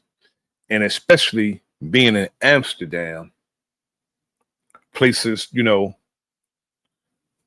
where they allow so much drug use, it makes no sense. But they want to determine who's going to commit a crime. Much drug use is allowed over there in Amsterdam. A safety problem, making the city safer, but also trying to create a little bit of a better life for a portion of our population that never really had the chances or the opportunities. That's the strategy behind the programs in Amsterdam. First, use technology to identify those most at risk of breaking the law, and then boost both strict oversight by police as well as support by social workers to prevent them from committing crimes. So much for the theory. Now, the question is, does it work? When Damien was 14, I heard of the Top 600 list, but it didn't say much to me. I just read about it, that it would help your son to get back on track. See, a lot of us try to run away and try to go here and try to go there. And let me tell you, these biases are worldwide. to some of us more than others, but these biases are worldwide. Now, all the way over there in Amsterdam, a brother is experiencing this. My name is Diana Sarju, and I'm the mother of Damien. It didn't work out for us as well as we thought. It destroyed everything. And we're not a family anymore. It destroyed us. It pulls us apart. They put his older brother. I want to move on from this video, go into the next video. This is the second to the last of this presentation.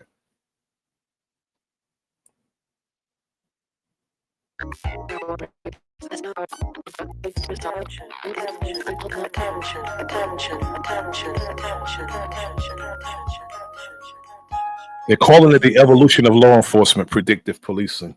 That's what they're referring to, the evolution of Does law that enforcement. play in at all, getting this real-time data in? How does that play in at all with the notion of doing preventative or predictive policing? The evolution of policing in the 40 years I can speak to it has been a phenomenal time, much the same as the world that you're all so heavily engaged in. Yeah, I know who this dude is, William Bratton. He was, I think he worked in New York, California, and Chicago as the head of the police departments. I know who this dude is. So of course, he would endorse something like this. And he, you know, he reigned terror in all those departments. I remember him. In the world of technology and communications and internet. I came into the business in 1970 when state of the art was basically a 3-pound walkie-talkie that you didn't even want to walk around with because it weighed so damn much. We had the professional era of policing, emphasis on responding to crime because it was not believed that the police could Not Chicago. Correction, not Chicago. I like to be right in exact or with information that I give. It was LAPD and NYPD, not Chicago. Those two departments. He was in New York. He was in LA. much about preventing crime because it was believed that crime was caused by that list you had there, the economy, demographics, unemployment. And the emphasis was you, the police, you improve your response time. We created 911. We developed better radio systems. We started computerizing the 911 system for the processing of calls. Then after crime went up for 30 straight years in 1990, we had the worst crime year ever. We adopted as an evolution of policing, the community policing model, which emphasis was on partnership.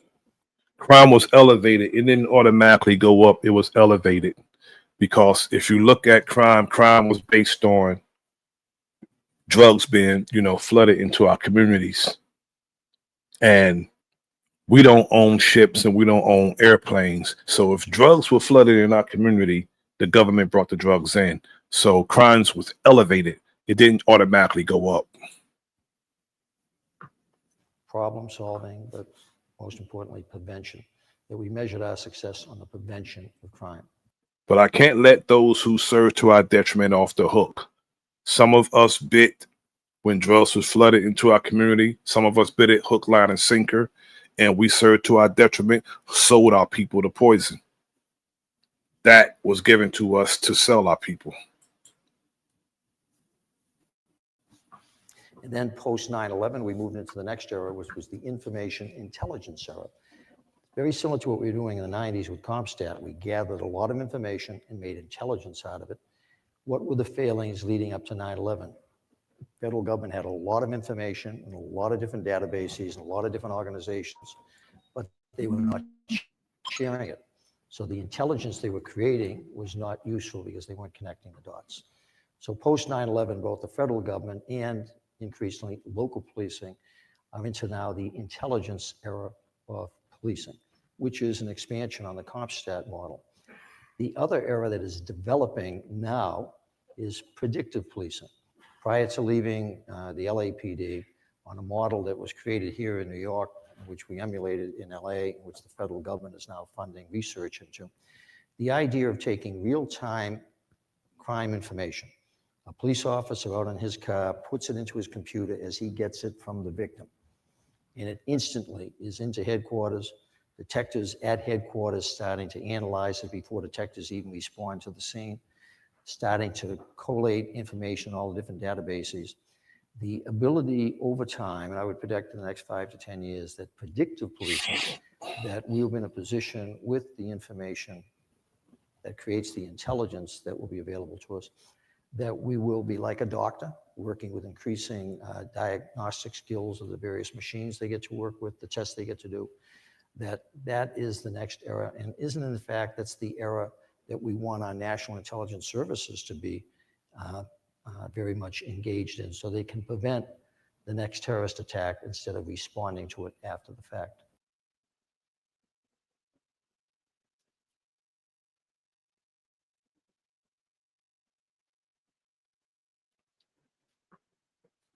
Moving on from this video to the last video of this presentation. Jobs effectively. Additionally, Black officers often face distrust and skepticism from the communities they're sworn to protect, which can make it hard to build trust and establish positive relationships. This lack of trust is rooted in a long history of police brutality and systemic racism. Many Black communities have been policed in a way that's more aggressive and discriminatory, leading to a deep-seated mistrust of law enforcement. Black officers are not immune to these experiences and often face pressure to conform to departmental norms or face backlash from their peers. Despite these challenges, many Black officers have reported that their presence on the force has helped to humanize and de-escalate tense situations. They bring a unique perspective and understanding of the communities they serve, which can be especially when they run around in their own community, profiling and snatching up and abusing their own people in their community. You know, running around Newark, Jersey City, and all over, you know, our communities, but you don't never see them in these other communities where these high-profile crimes are being committed. Can be invaluable in building trust and promoting positive change. The history of policing in Black communities is complex, with roots in slave patrols and segregation. However, having more Black officers on the force can be a step towards healing and rebuilding trust. Representation matters, and having it does not rebuild trust. It do not gain trust, because if those cops are going to conduct business as usual, what good are they? You're doing the same exact thing as those white cops. So that doesn't build trust. Seeing a, you know, a face that look like mine means nothing if he's going to do the same thing. You don't mean a damn thing. Officers who reflect the communities they serve can help to bridge the gap and promote understanding.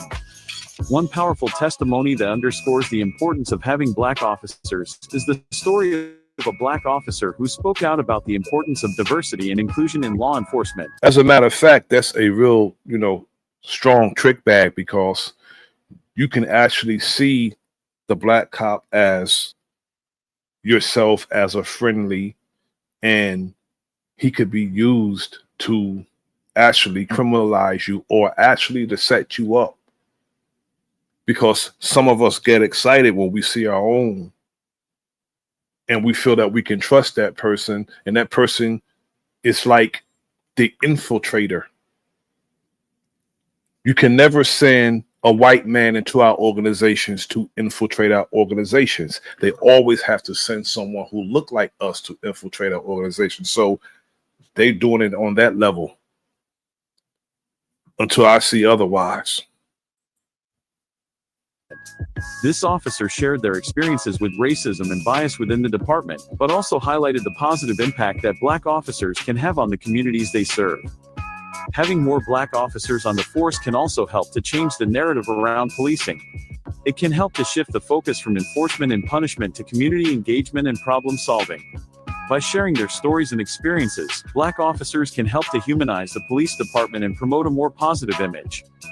In conclusion, the question of whether Black people should become police officers is complex and multifaceted. While there are valid concerns about the challenges and risks faced by Black officers, there are also many benefits to having more representation in law enforcement. If you've been thinking about this issue, I'd love to hear your thoughts in the comments below. Also, be sure to check out my other video on police reform, where we explore more solutions to the challenges facing law enforcement today. I feel like if I save 3 or 4 lives, bro, that's For I did my job. It's always going to be incremental. Nobody in their right mind thinks that somebody's going to say, yo, we got a peace treaty, and then nobody's ever going to get killed again. You know, it's always going to be a slow degradation of the desire to kill each other, you know? I work with adults. Like I said, I had conversations with adults and kids, but to be honest with you, I use my influence over the kids. My whole thing is start with the creative future, bro. A lot of these dudes, they don't want to, they far gone. I can't stop them. I can't save them. But if y'all want to come on and get on this train, that's cool too. That's why I say, if you change a life, you save a life. That's my passion, is working with kids. Bro, I go after these kids like this ain't what you want to do. Like, and it be controversial what I be saying or whatever the case is, because I tell my son, I tell my nephews, go be the police. I don't go with nobody talking about. If you want change, all y'all, I tell every person in my community, oh, we tired of them hopping out. They harassing us. They using excessive force. They violating our rights. Oh well, it's none of y'all. The police department. There's no why there's no bonds in the relationship with the police officers like it used to be back in the days, because there's nobody from our community. They way out of here. They way out. Yeah, so they don't know the area. They don't. I can agree with that. People should be from our communities if they're going to be cops in our community. Now, if we have police officers in our community who's going to do community policing and relate to our people, that's always good. We should never have people driving 15, 20 miles coming into our community, call themselves being public servants. No, they're going to despise the people who they're in charge of so-called serving and protecting. They don't know. I'm listen. So again, like I say, I tell the kids that's growing up to me, go be a firefighter, go be the police, go get in Congress, go get in politics. This why there's no black people. This why we have this. That's real power. That's real to you. That's how you get real change. And I don't be caring what nobody think, bro. Like, you know what I'm saying? That's why we teach our like I said all the time. You said that. Yeah. If I may, just let me finish before I lose my chain of thought. I look at it like this. I always use a chess analogy. My people is on the board. Any good chess player know if you take off 5 pieces, 6 pieces, you got to be a halfway decent chess player. You could beat them. There's no way in heck you gonna win if you give a person 5 pieces off your board. And that's what my people do. We don't want to be law enforcement. We don't want to be no people of importance. We don't want to get in politics. We don't want to vote. All this, and the third. So how you gonna win a game of chess, which I call a game of life, if you put yourself at a disadvantage? Everybody want to rap and everybody want to play basketball and play. Man, go be Barack Obama, bro. And none of people telling because we telling them. We ran up regular civilians. Don't snitch. Don't be the police. Don't be a fighter. This, and the third. They think everything of officials is. The police don't snitch either. The police who can see another cop break a man's jaw, violate a man's rights, slam a woman to the ground, punch her in the face multiple times, do that to a child. But the police will not snitch on his counterpart. They don't snitch, but they want people to snitch on their homie, but they don't even snitch on fellow cops. It's all bad. Like, you're a regular civilian, you don't even gangbang. What are you talking about on your dead homies for? What do you like? You know what I'm saying? Like, you don't even like all this the mindset of these kids out here, bro. And that's all races, especially blacks and Mexicans. You get what I'm saying? So my whole thing is to get them to see a different light, bro. It's way more than just rapping and playing basketball. Enough of the niggas explaining. I want to thank everyone for joining me this evening. This beautiful afternoon. Well, it's beautiful inside my house. It's cold as hell outside though. But I'm above ground, so it's absolutely beautiful, you know, to be above ground. I want to thank everyone for joining me, hanging out with me this evening as we go over AI predictive policing. I also did a public service announcement earlier. Go back and check it out. And myself and the big dog Philly OG, we're going to revisit very soon on why we should get away from this system and start our own system. We're going to revisit that conversation real soon, more than likely sometime this week. Join us, as we revisit that conversation. You have anything to add, my brother, Big Dog? Yes, sir. Excellent presentation, my brother. Enemies public, like always. That topic, AI, and the other topic with the police. Excellent topic. They've been using AI to target, like you said earlier, if the programming is tainted or corrupt, AI ain't gonna give us nothing but what they programmed in it. So, excellent presentation, my brother. I've been listening. Good job, man, and good points that you made. So I appreciate you. I thank you, Appreciate brother. you, brother. I appreciate you coming up and hanging out with me. And I'll be in touch with you soon so we can, do what we said we're gonna do. We're gonna revisit Yes, sir. that subject of us, handling our business as, in our own communities. It's all it takes, brother. Do you know, brother? Let me tell you something before I go. Let me tell us something, brother. That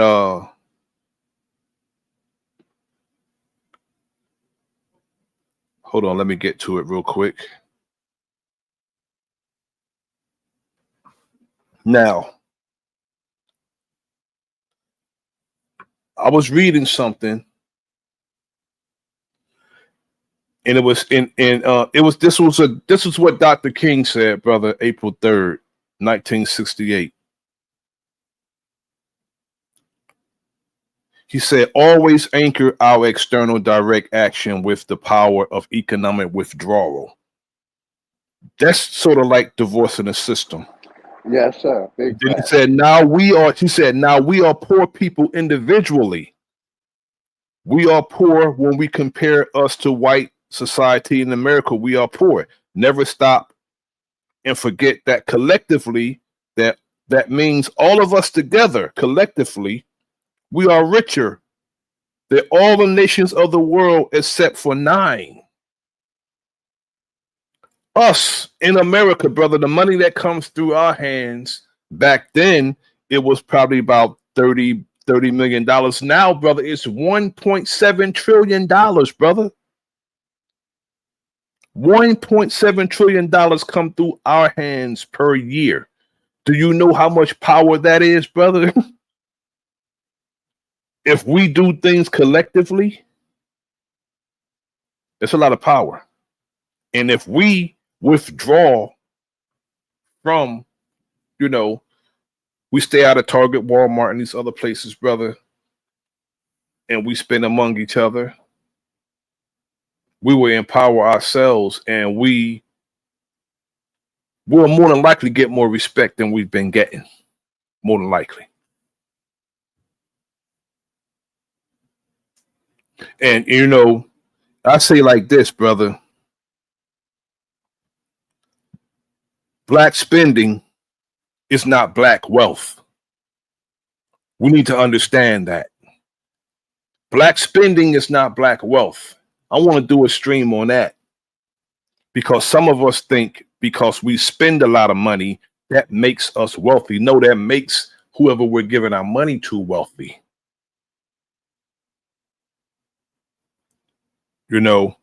Between 2007 and 2010,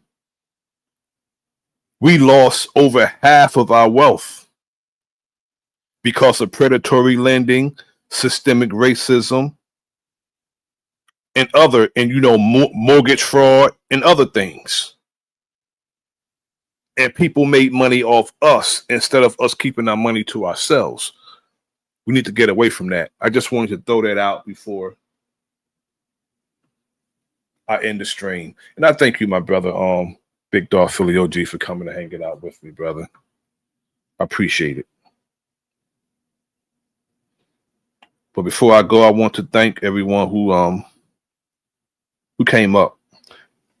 And also, I want to do another, I got to promote the book, brother. I must promote the book. Fire to the Finale. Go to Amazon. Go to Angela King James. Fire to the Finale.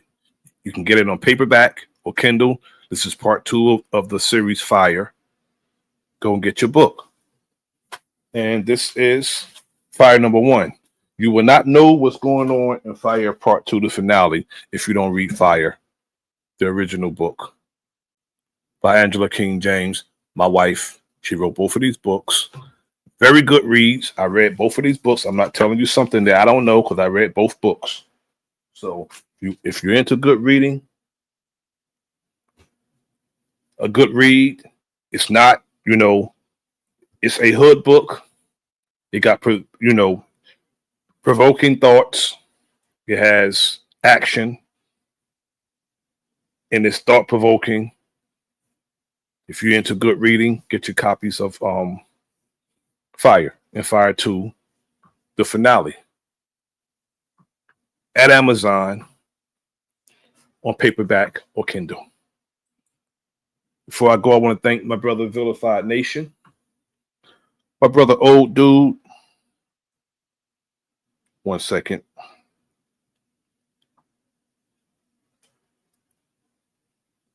Keith Lamont, my brother Keith Lamont, my brother T. Cortez, of course, Big Dog Philly OG, Sharon Walker, my brother Smoke Signal, Milestone Thoughts, Navi Poet, Garrison, Live and Learn, Sharanda Williams. Thank you all for joining me. I want to thank my wife, the executive producer of Theater in Its Public, my research department head, Brother Kyrie. I appreciate you. And I appreciate you all for joining me this evening. Until next time, this is The Enemy's Public. I am Brother Nasir. Like, share, subscribe, leave a comment in the comment section. Peace.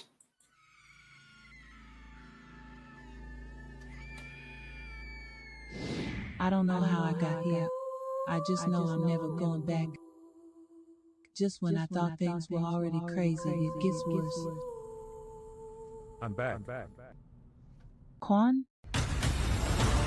Sapphire struggles to deal with her husband's alleged betrayal and coming to terms with Quan being alive after thinking he was deceased. Devante tries to keep a level head while dealing with family issues and unexpected disloyalty. Memories of Dre enters Devante's life in a way that he would have never imagined.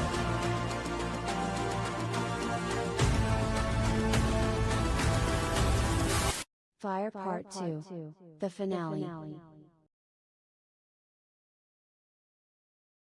Get your copy.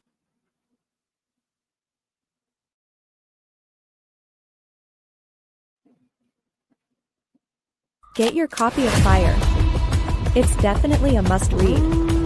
If you enjoy hood books, this one is it. Just like the title of the book, it's officially Fire.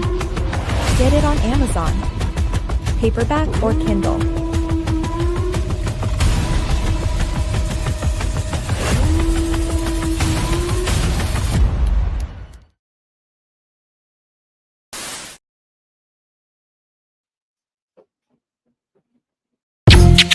Yeah.